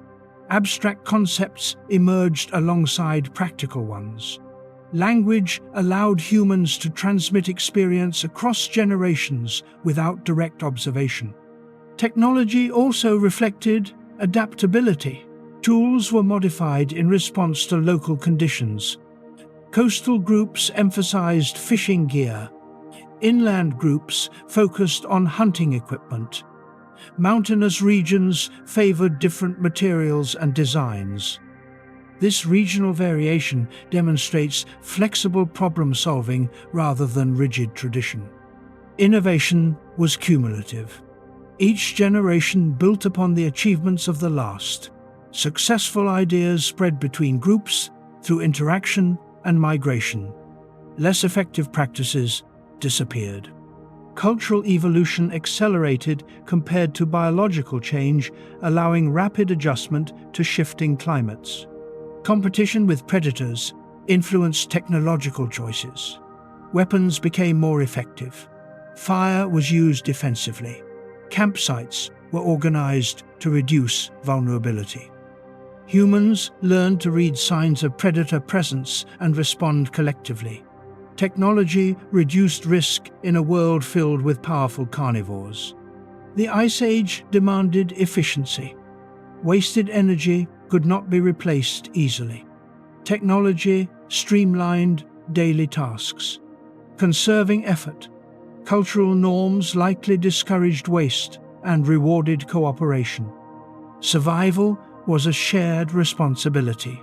Through technology and culture, humans transformed from vulnerable mammals into adaptable generalists. They did not dominate through strength or speed, but through intelligence and cooperation. The Ice Age rewarded these traits relentlessly.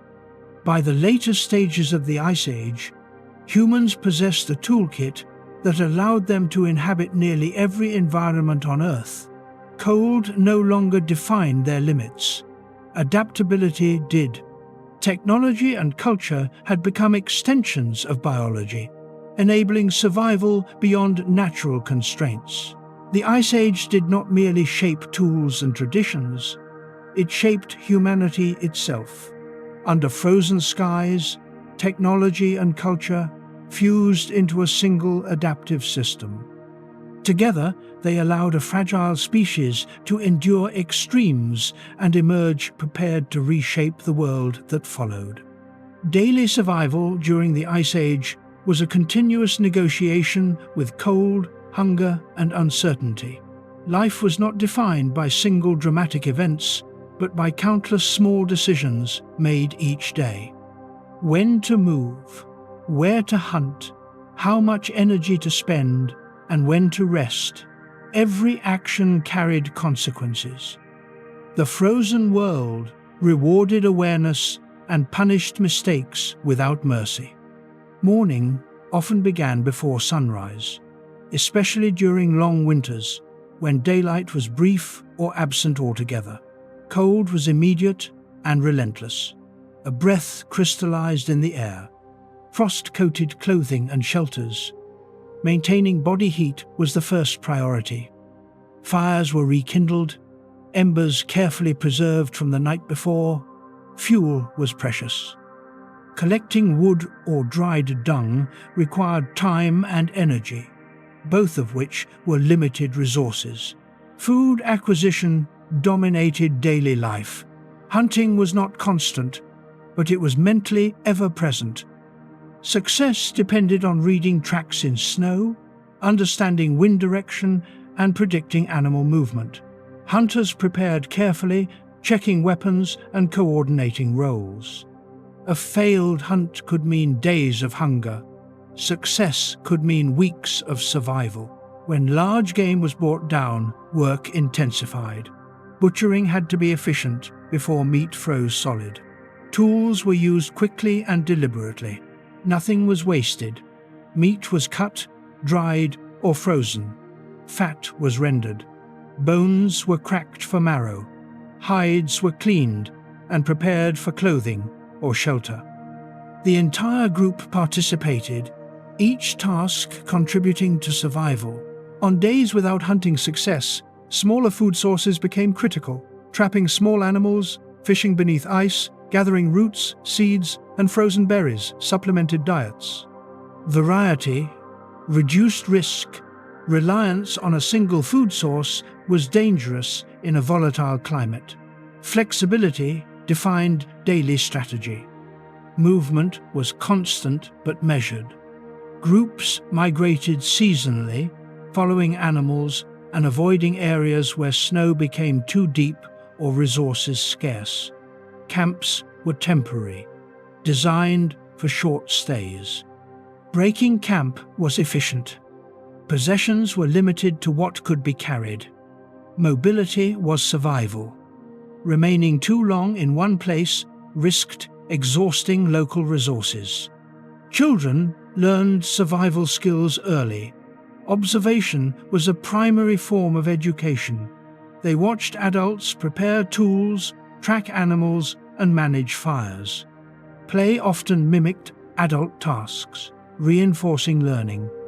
Survival knowledge was absorbed naturally through daily participation. Mistakes were corrected quickly because error carried real danger. Elders played a vital role. Their experience provided guidance during uncertain conditions. They remembered migration routes, dangerous regions, and seasonal patterns. In a world without written records, memory was a form of infrastructure. Decisions often depended on collective recollection rather than immediate observation alone. Health was a constant concern. Injuries healed slowly in the cold. Infections were dangerous. Even minor wounds could become fatal. Daily life included preventive behavior. Careful movement, cautious hunting, and shared labor reduced risk. Social support increased survival. Chances for the injured or ill. Isolation meant death. Sleep patterns were shaped by environment. Long nights encouraged extended rest, conserving energy. Shelters were arranged to retain heat, with bodies positioned close together. Shared warmth mattered. Sleep was not merely rest. It was survival strategy. Predators were a daily threat. Campsites were chosen with visibility and defense in mind. Fires were maintained not only for warmth, but as deterrents. Night watches may have been necessary in areas with high predator presence. Awareness did not fade after sunset. Danger remained constant. Weather dictated daily decisions. Sudden storms could trap groups, forcing shelter and rationing. Rapid temperature drops increased risk of exposure. Wind direction affected hunting and travel. Reading environmental signs was essential. Clouds, animal behavior, and wind shifts were monitored closely. Tool maintenance was routine. Blades dulled quickly when working frozen materials. Repairing tools ensured readiness. Neglecting equipment increased danger during hunts or processing. Daily life included constant upkeep. Preparedness reduced risk. Social interaction filled the hours between tasks. Shared meals, storytelling, and instruction strengthened bonds. These moments reinforced cooperation and trust. In a harsh environment, social cohesion was as important as physical ability. Groups that fractured did not survive long. Ritualized behavior may have structured daily life. Repeated actions created predictability in an unpredictable world. Routines reduced stress and coordinated group effort. Even simple habits could stabilize morale. Scarcity shaped attitudes toward waste. Excess was rare. When abundance occurred, it was managed carefully. Food was preserved, not consumed recklessly. Planning extended beyond the day into weeks and seasons. Foresight defined success. Seasonal variation altered daily rhythms. Summer brought intense activity. Food gathering, tool production, and travel accelerated. Winter enforced conservation. Movement slowed. Energy use was minimized. Life adjusted continuously to the calendar imposed by ice. Despite hardship, daily life was not devoid of meaning. Relationships formed. Knowledge was shared. Skills were refined. Purpose emerged from survival itself. Endurance created identity. Daily life in a frozen world was not heroic in the dramatic sense. It was disciplined, attentive, and relentless. Survival did not depend on strength alone, but on consistency. The ability to make the right small decision day after day under pressure. Those who mastered daily life endured. Those who failed vanished without trace. The Ice Age was not conquered in battles or single achievements. It was survived through routine, cooperation, and awareness. Under the frozen sky, life persisted one day at a time. And through those days, humanity learned how to live anywhere. The Ice Age was not a slow, predictable descent into cold. It was unstable, volatile, and often violent. Beneath the long-term rhythm of glacial cycles lay sudden climate shocks that struck without warning. Temperatures shifted rapidly. Ice collapsed. Floods reshaped continents. For life, these events were among the most devastating challenges of the frozen world. Survival depended not only on adaptation to cold, but on resilience to abrupt catastrophe. Evidence preserved in ice cores and sediments reveals that Ice Age climate could change dramatically within decades, sometimes even within a single human lifetime. These rapid shifts contradicted the slow pace expected from orbital cycles alone. They were driven by tipping points in the climate system, moments when feedback loops accelerated beyond control. Once triggered, change was swift and unforgiving. One of the most destructive forces was the sudden collapse of ice dams. As glaciers advanced, they blocked river valleys, trapping meltwater behind towering walls of ice. Massive glacial lakes formed, some larger than modern seas. These lakes were unstable. When an ice dam failed, water was released in catastrophic floods. Walls of water surged across landscapes, stripping soil, uprooting forests, and carving deep channels into bedrock. These floods were not rare. They occurred repeatedly throughout the Ice Age. Entire regions were reshaped in days or weeks. River systems were rerouted. Fertile land was buried beneath sediment. Ecosystems were erased and forced to reassemble from fragments. Animals caught in the path of these floods had no chance to escape. Sudden warming events also caused devastation. Brief but intense warming periods melted ice rapidly, destabilizing glaciers and increasing flood frequency. Melting ice released enormous volumes of fresh water into the oceans, disrupting circulation. When ocean currents weakened, heat transport declined, triggering abrupt cooling elsewhere. The planet swung violently between extremes. One of the most well-documented examples of abrupt cooling involved the shutdown of deep ocean circulation. Fresh water from melting ice reduced seawater density, preventing it from sinking and driving currents. When this circulation slowed or stopped, regions that depended on ocean heat transport experienced rapid temperature drops. Winters became harsher almost overnight. Vegetation died. Animal migrations failed. These shocks fragmented ecosystems. Species adapted to gradual change struggled to cope with sudden shifts. Food webs collapsed when key species declined abruptly. Herbivores lost grazing grounds. Predators lost prey.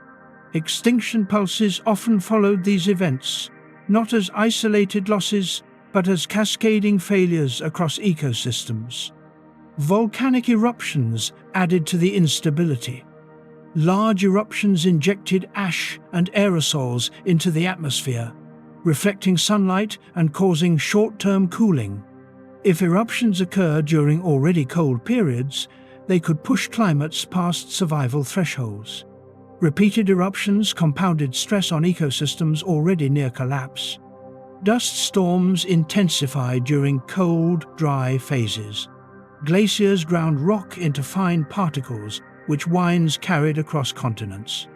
Dust darkened ice surfaces, accelerating melting in some regions while reducing sunlight elsewhere. Inhalation of dust stressed animals and humans alike, affecting health and survival. Visibility dropped. Navigation became harder. The environment itself turned hostile. Ice sheet collapse was another catastrophic event. When ice reached unstable configurations, large sections could break apart suddenly. Icebergs carved into oceans, raising sea levels locally and disrupting marine ecosystems. Coastal regions experienced rapid flooding. Habitats were lost almost instantly. These collapses contributed to erratic sea level changes that challenged coastal life. For humans, sudden climate shocks were existential threats. Campsites could be destroyed by floods.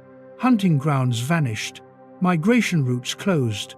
Survival strategies had to adjust quickly. Groups that failed to respond rapidly were eliminated. Flexibility became more valuable than strength or tradition. Knowledge of the landscape became critical.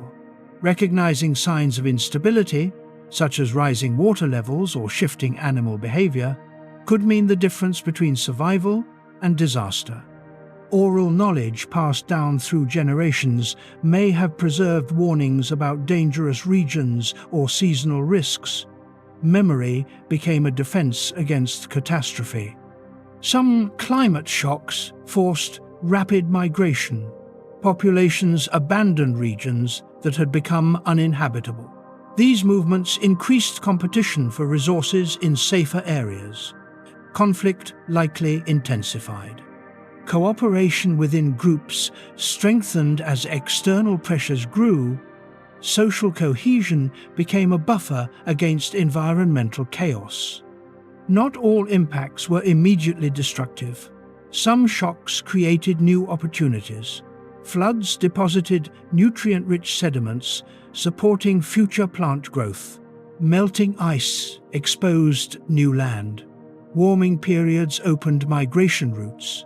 Life rebounded, but often in altered forms. Recovery favored adaptable species and penalized specialists. These repeated disasters shaped evolutionary trajectories. Species with flexible diets, wide geographic ranges, and rapid reproduction survived more often. Those tied to specific habitats declined. Humans benefited from behavioral flexibility and cultural transmission, allowing rapid adjustment without waiting for biological change. The unpredictability of Ice Age disasters reinforced the importance of foresight, storing food, maintaining mobility and avoiding overdependence on single resources increased survival odds. Planning for uncertainty became embedded in behavior. The Ice Age climate system functioned near the edge of stability. Small disturbances produced large effects. This sensitivity explains why climate could change so abruptly. Once ice dominated the planet, it became both stabilizer and threat. It locked the world into cold, but it also stored energy and water that could be released violently. For ecosystems, these shocks were filters. Only the resilient persisted. Repeated disruption prevented long-term equilibrium, keeping communities in a constant state of reorganization. Evolution proceeded not toward optimization for a single environment, but toward adaptability across many. The memory of Ice Age disasters is written into the landscape. Massive flood channels, sediment layers, and displaced boulders remain as silent evidence. These scars remind us that the Ice Age was not merely cold, it was dynamic and dangerous. For humanity, surviving these shocks forged traits that would define future success. Awareness, cooperation, planning, and adaptability were not optional. They were selected relentlessly. The Ice Age did not simply challenge life. It tested it again and again through sudden disaster. In a world where stability could vanish in a generation, survival belonged to those who expected change. The Ice Age was a teacher without mercy, and its lessons were carved into land, ice, and life itself. Toward the later stages of the Ice Age, a quiet disappearance began to unfold across the continents. Giants that had dominated frozen landscapes for hundreds of thousands of years started to vanish. Mammoths, woolly rhinoceroses, giant ground sloths, saber-toothed cats, and many others declined and disappeared. This wave of loss, known as the Great Megafauna Extinction, reshaped ecosystems forever. It was not caused by a single event or force, but by the convergence of environmental instability and a new, highly adaptable predator. For most of the Ice Age, megafauna thrived. Their large bodies, slow metabolisms, and specialized diets suited cold, open environments. But these traits also made them vulnerable to rapid change. As the climate became increasingly unstable near the end of the Ice Age, the conditions that favored giants began to disappear. Warming periods grew stronger and more frequent.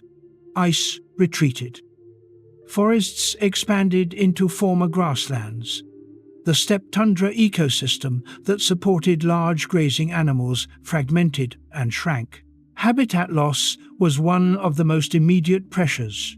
Many megafauna depended on vast open plains to support their enormous energy needs. As vegetation changed, food quality declined. Grasses were replaced by shrubs and trees less suitable for grazing specialists. Migration routes were disrupted by rising seas, expanding forests, and unstable climate patterns. Animals that once roamed freely across continents found themselves confined to shrinking pockets of suitable habitat. Reproduction amplified vulnerability.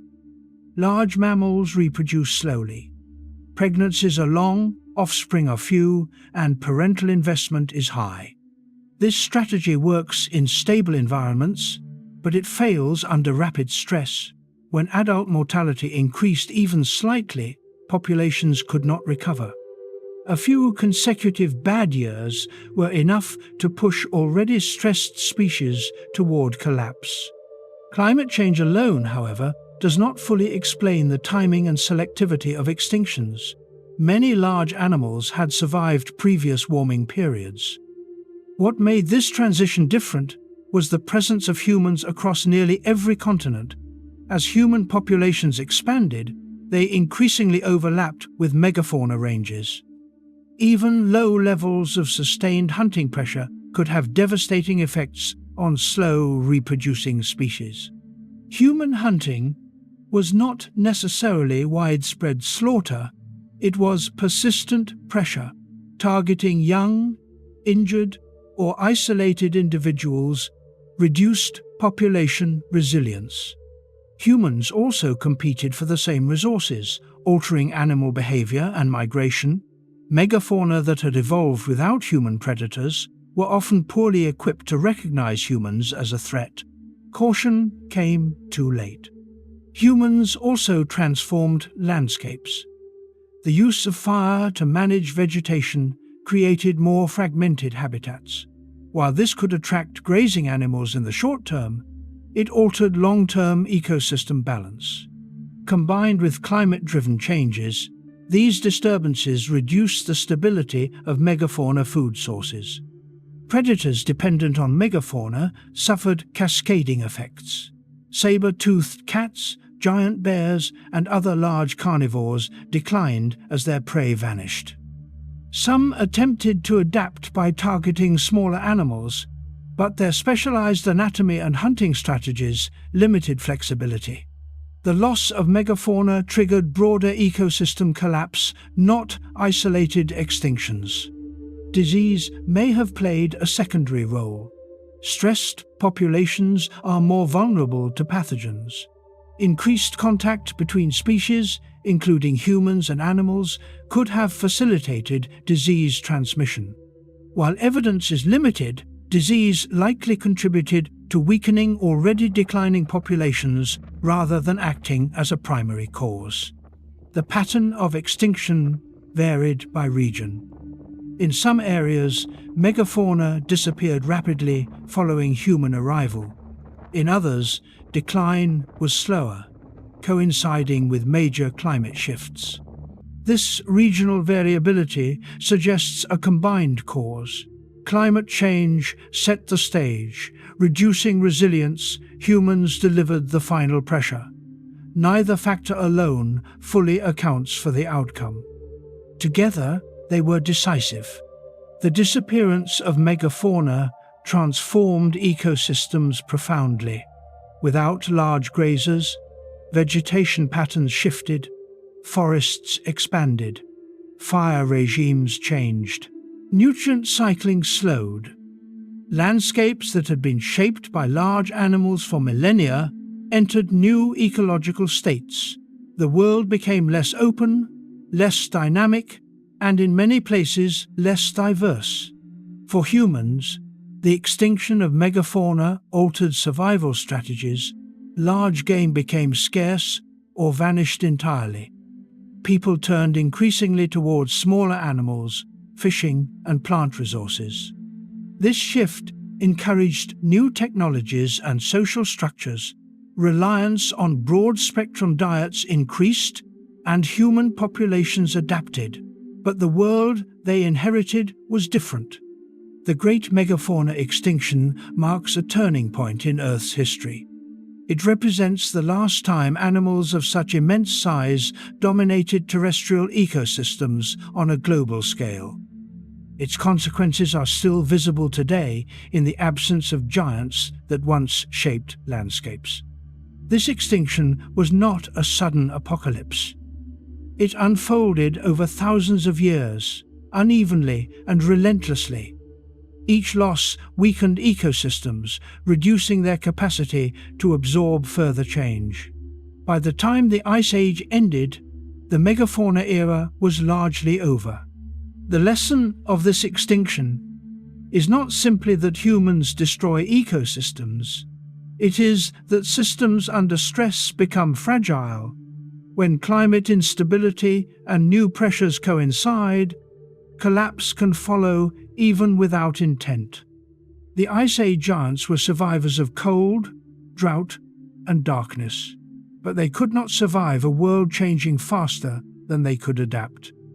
Their bones remain buried in frozen ground and ancient sediments, silent witnesses to a vanished world. They remind us that dominance is temporary, and that even the mightiest forms of life are bound by the limits of adaptation.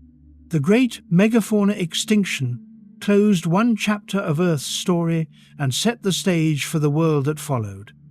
The end of the Ice Age was not a gentle awakening into warmth. It was a dramatic and uneven transformation that reshaped the planet in waves.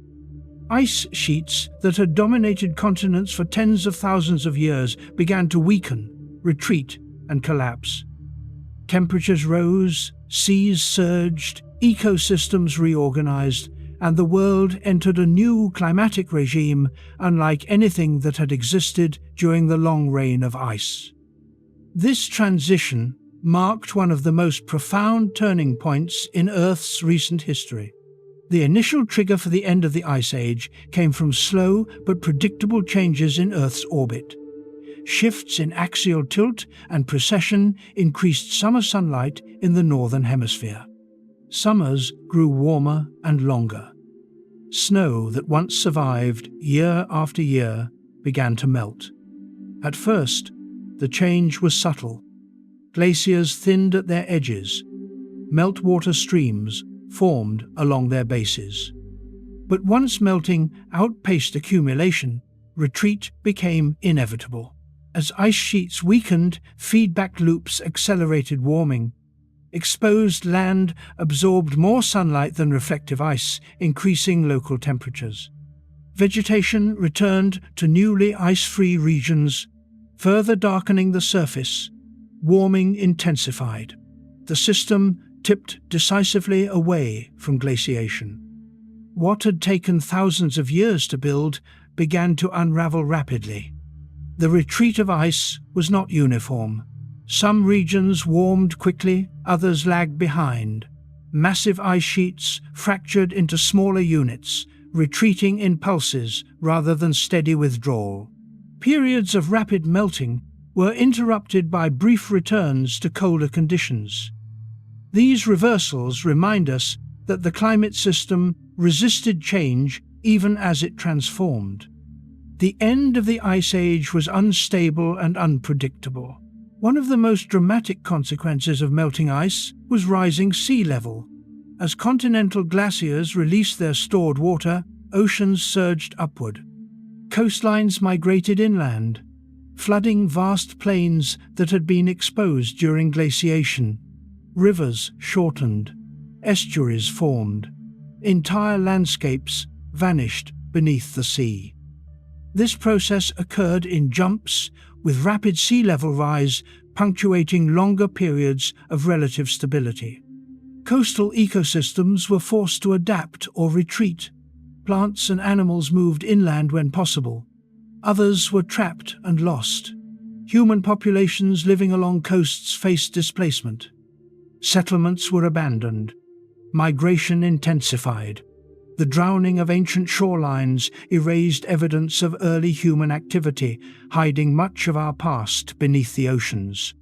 Melting ice also reshaped freshwater systems. Glacial lakes drained or overflowed. Rivers carved new channels. Floods reshaped valleys and deposited fertile sediments.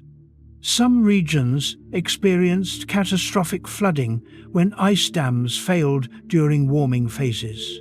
These events permanently altered landscapes, creating features that still exist today. As ice retreated, new habitats emerged. Tundra gave way to grasslands and forests. Plant species expanded northward, following rising temperatures. Trees colonized previously barren land, transforming open landscapes into wooded environments. This shift altered animal communities. Species adapted to open steppe declined or retreated, while forest-adapted species expanded. Ecosystems reorganized at continental scales. The end of the Ice Age also marked the decline of remaining megafauna. As habitats changed and human populations expanded, the last giants disappeared. Mammoths persisted in isolated refuges for a time, but rising seas and warming climates reduced their range. Eventually, even these survivors vanished. The world transitioned from one dominated by giants to one structured around smaller, more adaptable species. For humans, the warming world brought both opportunity and challenge. Longer growing seasons increased plant productivity. New food sources became available. Stable climates allowed longer occupation of specific regions. Populations grew. Mobility decreased in some areas as resources became more predictable. These changes laid the groundwork for new ways of living. Technology adapted to the warming climate. Heavy, cold-weather clothing became less essential in many regions. Shelters changed. Tools diversified further as humans exploited forests, rivers, and coastal environments. Fishing and gathering increased in importance. Hunting strategies shifted towards smaller, more abundant animals. The warming climate also encouraged experimentation. Humans began manipulating plants and animals more intensively. While true agriculture would emerge later, the environmental stability following the Ice Age made it possible. Seasonal cycles became more reliable. Planning could extend further into the future. The uncertainty of the glacial world gradually receded. Ocean circulation responded to warming as well. Freshwater input from melting ice eventually declined, allowing deep ocean currents to strengthen. Heat transport stabilized.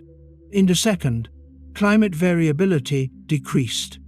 The planet settled into a warmer interglacial state.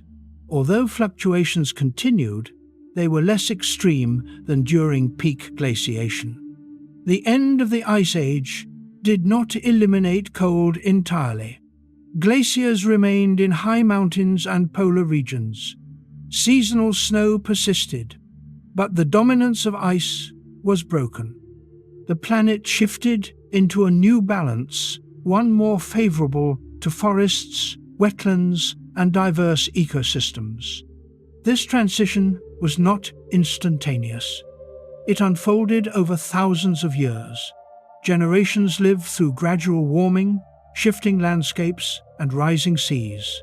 Memory of the frozen world faded slowly. Stories and traditions may have preserved echoes of ice and flood long after they disappeared from daily life. The end of the Ice Age represents a rare moment when global systems realigned. Atmosphere, ocean, land, and life moved together into a new state. The changes reshaped evolution, geography, and human destiny. The world we recognize today emerged from this transition. Yet, the end of the Ice Age also serves as a reminder. Climate can change rapidly when thresholds are crossed. Systems can unravel after long periods of stability. The frozen world seemed eternal until it was not. Its disappearance reshaped everything that followed. When the ice finally released its hold, the Earth did not return to its ancient past. It entered something new. The world after ice was warmer, more complex, and more densely inhabited. The end of the Ice Age closed one of the most extreme chapters in Earth's history and opened the path toward the modern planet. When the great ice sheets finally loosened their grip, the planet entered a phase of rebirth. Landscapes that had been locked beneath kilometers of ice for tens of thousands of years emerged raw and scarred, yet full of potential. Rivers carved new paths. Soils began forming where bare rock had been exposed. Plants returned, animals followed, and ecosystems reorganized in ways that would define the modern world. The end of the Ice Age was not simply a warming event. It was a global ecological reset. As glaciers retreated, they left behind a transformed surface. Valleys, deepened by ice, became channels for rivers. Depressions filled with meltwater, forming countless lakes. Some were temporary, draining as outlets opened. Others became permanent features, shaping regional climates and biodiversity. These freshwater systems became centers of life, supporting plants, insects, fish, birds, and mammals. Newly exposed land was initially harsh and unstable. Soils were thin or non-existent. Wind and water eroded loose sediments. Only the hardiest organisms could survive. Lichens and mosses were among the first colonizers, breaking down rock and creating the first layers of soil. Grasses followed, stabilizing the ground and preparing it for more complex plant communities. This slow process marked the true beginning of ecological recovery. As temperatures rose, vegetation zones shifted northward and upward in elevation. Tundra retreated. Grasslands expanded. Forests advanced behind them. Trees, such as birch and pine, colonized newly ice-free regions, followed by hardwood species as conditions stabilized. This migration was not smooth. Climate fluctuations caused repeated advances and retreats, reshaping ecosystems again and again. Animals responded quickly to these changes. Species adapted to cold, open environments, declined, or migrated northward. Others expanded into the growing forests and wetlands. Herbivores followed vegetation, reshaping plant communities through grazing and browsing. Predators adjusted their ranges to track prey. Ecosystems reorganized into new configurations, many of which persist today. The disappearance of megafauna left ecological gaps. Without large grazers and browsers, vegetation grew denser in many regions. Forests expanded where grasslands once dominated. Fire regimes changed. Nutrient cycling slowed. Smaller animals assumed some ecological roles, but the absence of giants fundamentally altered ecosystem dynamics. The world after ice was quieter, less dominated by massive herds, and more fragmented. For humans, this reborn world offered new opportunities. Warmer climates increased plant productivity. Diverse environments supported a wider range of food sources. Rivers and lakes provided reliable water and fish. Forests supplied wood, shelter, and new materials. Human populations grew and spread, taking advantage of increased ecological stability. Settlement patterns began to change. While mobility remained important, some groups stayed longer in favorable regions. Seasonal camps became semi-permanent. Knowledge of local environments deepened. Humans invested more effort in modifying landscapes to suit their needs, clearing vegetation, managing resources, and returning to the same locations year after year. Technology evolved in response to these new conditions. Tools diversified further to exploit forests and aquatic environments. Fishing equipment improved. Woodworking tools became more common. Food processing expanded. Storage techniques advanced, allowing surplus accumulation. These changes supported larger populations and more complex social structures. The reborn world also altered human relationships with animals. Hunting remained important, but pressure shifted towards smaller, more abundant species. Domestication became conceivable. Repeated interaction with certain plants and animals laid the groundwork for future agricultural practices. While farming was still far in the future, its ecological prerequisites were forming. Rising sea levels continued to reshape coastlines. Estuaries and wetlands formed, becoming highly productive ecosystems. These environments attracted human settlement and supported rich biodiversity.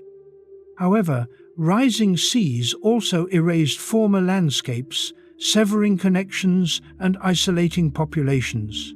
Adaptation required flexibility and resilience. Climate stability increased overall, but variability did not disappear. Droughts, floods, and cold snaps still occurred. Ecosystems remained dynamic. Species distributions continued to shift. Humans learned to live with uncertainty rather than eliminate it. experience gained during the Ice Age remained valuable. Cultural expression flourished in the post-ice world. Art, ritual, and social traditions diversified. Stable environments allowed time and energy for symbolic activities beyond immediate survival. Shared identity strengthened within groups. Cultural diversity expanded as populations became more regionally distinct. The reborn world was not uniformly hospitable. Deserts expanded in some regions. Forests became barriers to movement. Disease vectors spread in warmer climates. New challenges replaced old ones. Survival still required adaptation, but the nature of that adaptation changed. Ecological complexity increased. Interactions between species multiplied. Food webs grew more intricate. Stability allowed specialization, increasing biodiversity. The planet entered a phase of richness unmatched during the harshest glacial periods. The world reborn after ice was shaped by legacy as much as novelty. Glacial scars determined river paths and soil fertility. Extinction shaped ecosystems by absence as much as presence. Human memory of cold and catastrophe influenced behavior and planning. The past remained embedded in the present. This rebirth did not erase the Ice Age. It transformed it. The frozen world gave way to a planet defined by diversity, movement, and opportunity. Life reclaimed the land, but it did so along channels carved by ice. The world after ice was not a return to what had been before. It was something new, shaped by cold, freed by warmth, and set on a path toward increasing complexity. From this reborn landscape, the foundations of the modern world emerged. The modern world is, in many ways, a legacy of ice. Long after the glaciers retreated, their influence remained etched into the planet's surface, climate systems, and living communities. Mountains, rivers, soils, coastlines, and even patterns of life today were profoundly shaped by Ice Age processes. The world we recognize now is not separate from the Ice Age, it is built upon it. One of the most visible legacies of the Ice Age lies in the shape of the land itself. Glaciers, carved valleys, flattened hills, and exposed bedrock. Their slow movement ground mountains down and sculpted landscapes into forms still visible today. U-shaped valleys, fjords, and rounded hills are unmistakable signatures of glacial erosion. These features define entire regions, influencing where water flows and where people settle. Rivers owe much of their modern courses to glaciation, advancing ice-blocked valleys and redirected water, forcing rivers to carve new channels. When glaciers melted, enormous volumes of water surged across the land, deepening riverbeds and widening floodplains. Many of today's major rivers follow routes first established by glacial meltwater. Fertile floodplains that support agriculture exist largely because glaciers redistributed sediments across continents. Soils were also reshaped by ice. Glaciers scraped away existing soils and deposited new layers of sediment as they retreated. These glacial deposits created some of the most fertile soils on Earth. Regions once buried beneath ice later became centers of agriculture and human civilization. Productivity in these areas is not accidental. It is the result of mineral-rich sediments laid down by melting ice. The Ice Age redefined coastlines. Falling sea levels exposed continental shelves, while rising seas later flooded them. This back-and-forth movement shaped modern coastal geography. Bays, estuaries, and wetlands formed where glacial valleys met rising seas. These environments became hotspots of biodiversity and human activity. Many of the world's largest cities exist in areas shaped directly by post-glacial sea level rise. Climate systems were altered permanently. The growth and retreat of ice sheets influenced atmospheric circulation patterns that persist today. Prevailing winds, storm tracks, and precipitation zones were established or modified during glacial periods. Even after ice retreated, these patterns remained embedded in the climate system. Modern weather owes part of its structure to ancient ice. The distribution of plants and animals today reflects Ice Age history. Species that survived in refuges during glaciation expanded outward when conditions warmed. Genetic patterns reveal these ancient migrations. Isolated populations diverged, creating regional diversity. Many species ranges are explained not by present climate alone, but by where ice once allowed or prevented survival. Extinction during the Ice Age also shaped modern ecosystems. The loss of megafauna, altered vegetation structure, fire regimes, and nutrient cycling. Ecosystems reorganized around smaller species. Forests expanded where grasslands once dominated. The absence of large grazers changed how landscapes function. Modern ecosystems are defined as much by what is missing as by what remains. Human societies are inseparable from Ice Age legacies. Early migration routes, settlement patterns, and cultural development were guided by glacial landscapes. Rivers, fertile soils, and coastlines influenced where agriculture emerged and where cities formed. Even trade routes often follow paths shaped by glacial valleys and plains. The foundations of civilization rest on Ice Age geography. Freshwater availability was another lasting impact. Glaciers created countless lakes and wetlands. These freshwater systems regulate climate, support biodiversity, and provide resources for human use. Many of the world's major freshwater reserves owe their existence to glaciation. Without them, modern societies would look very different. The Ice Age also shaped the human mindset. Survival under extreme conditions selected for planning, cooperation, and long-term thinking. These traits did not disappear when the climate warmed. They became embedded in human behavior and culture. The capacity to anticipate change and adapt rapidly remains one of humanity's defining strengths. Even today, the Earth continues to respond to the legacy of ice. Land once depressed by ice is still rebounding upward. Coastlines continue to adjust. Ecosystems remain dynamic. The planet has not fully settled from the last glaciation. The Ice Age is not ancient history. It is an ongoing process whose effects are still unfolding. Modern Earth is therefore not a post-ice world, but an ice-shaped world. Its landscapes, climates, and life forms are inseparable from the frozen past. Understanding the present requires acknowledging how deeply the Ice Age molded the planet we inhabit. The Ice Age did not simply pass. It transformed Earth into what it is today. The Ice Age is more than a chapter in Earth's history. It is a lesson written in ice, stone, and extinction. By studying this frozen past, we gain insight into how climate systems behave, how life responds to extreme change, and how fragile even dominant species can be.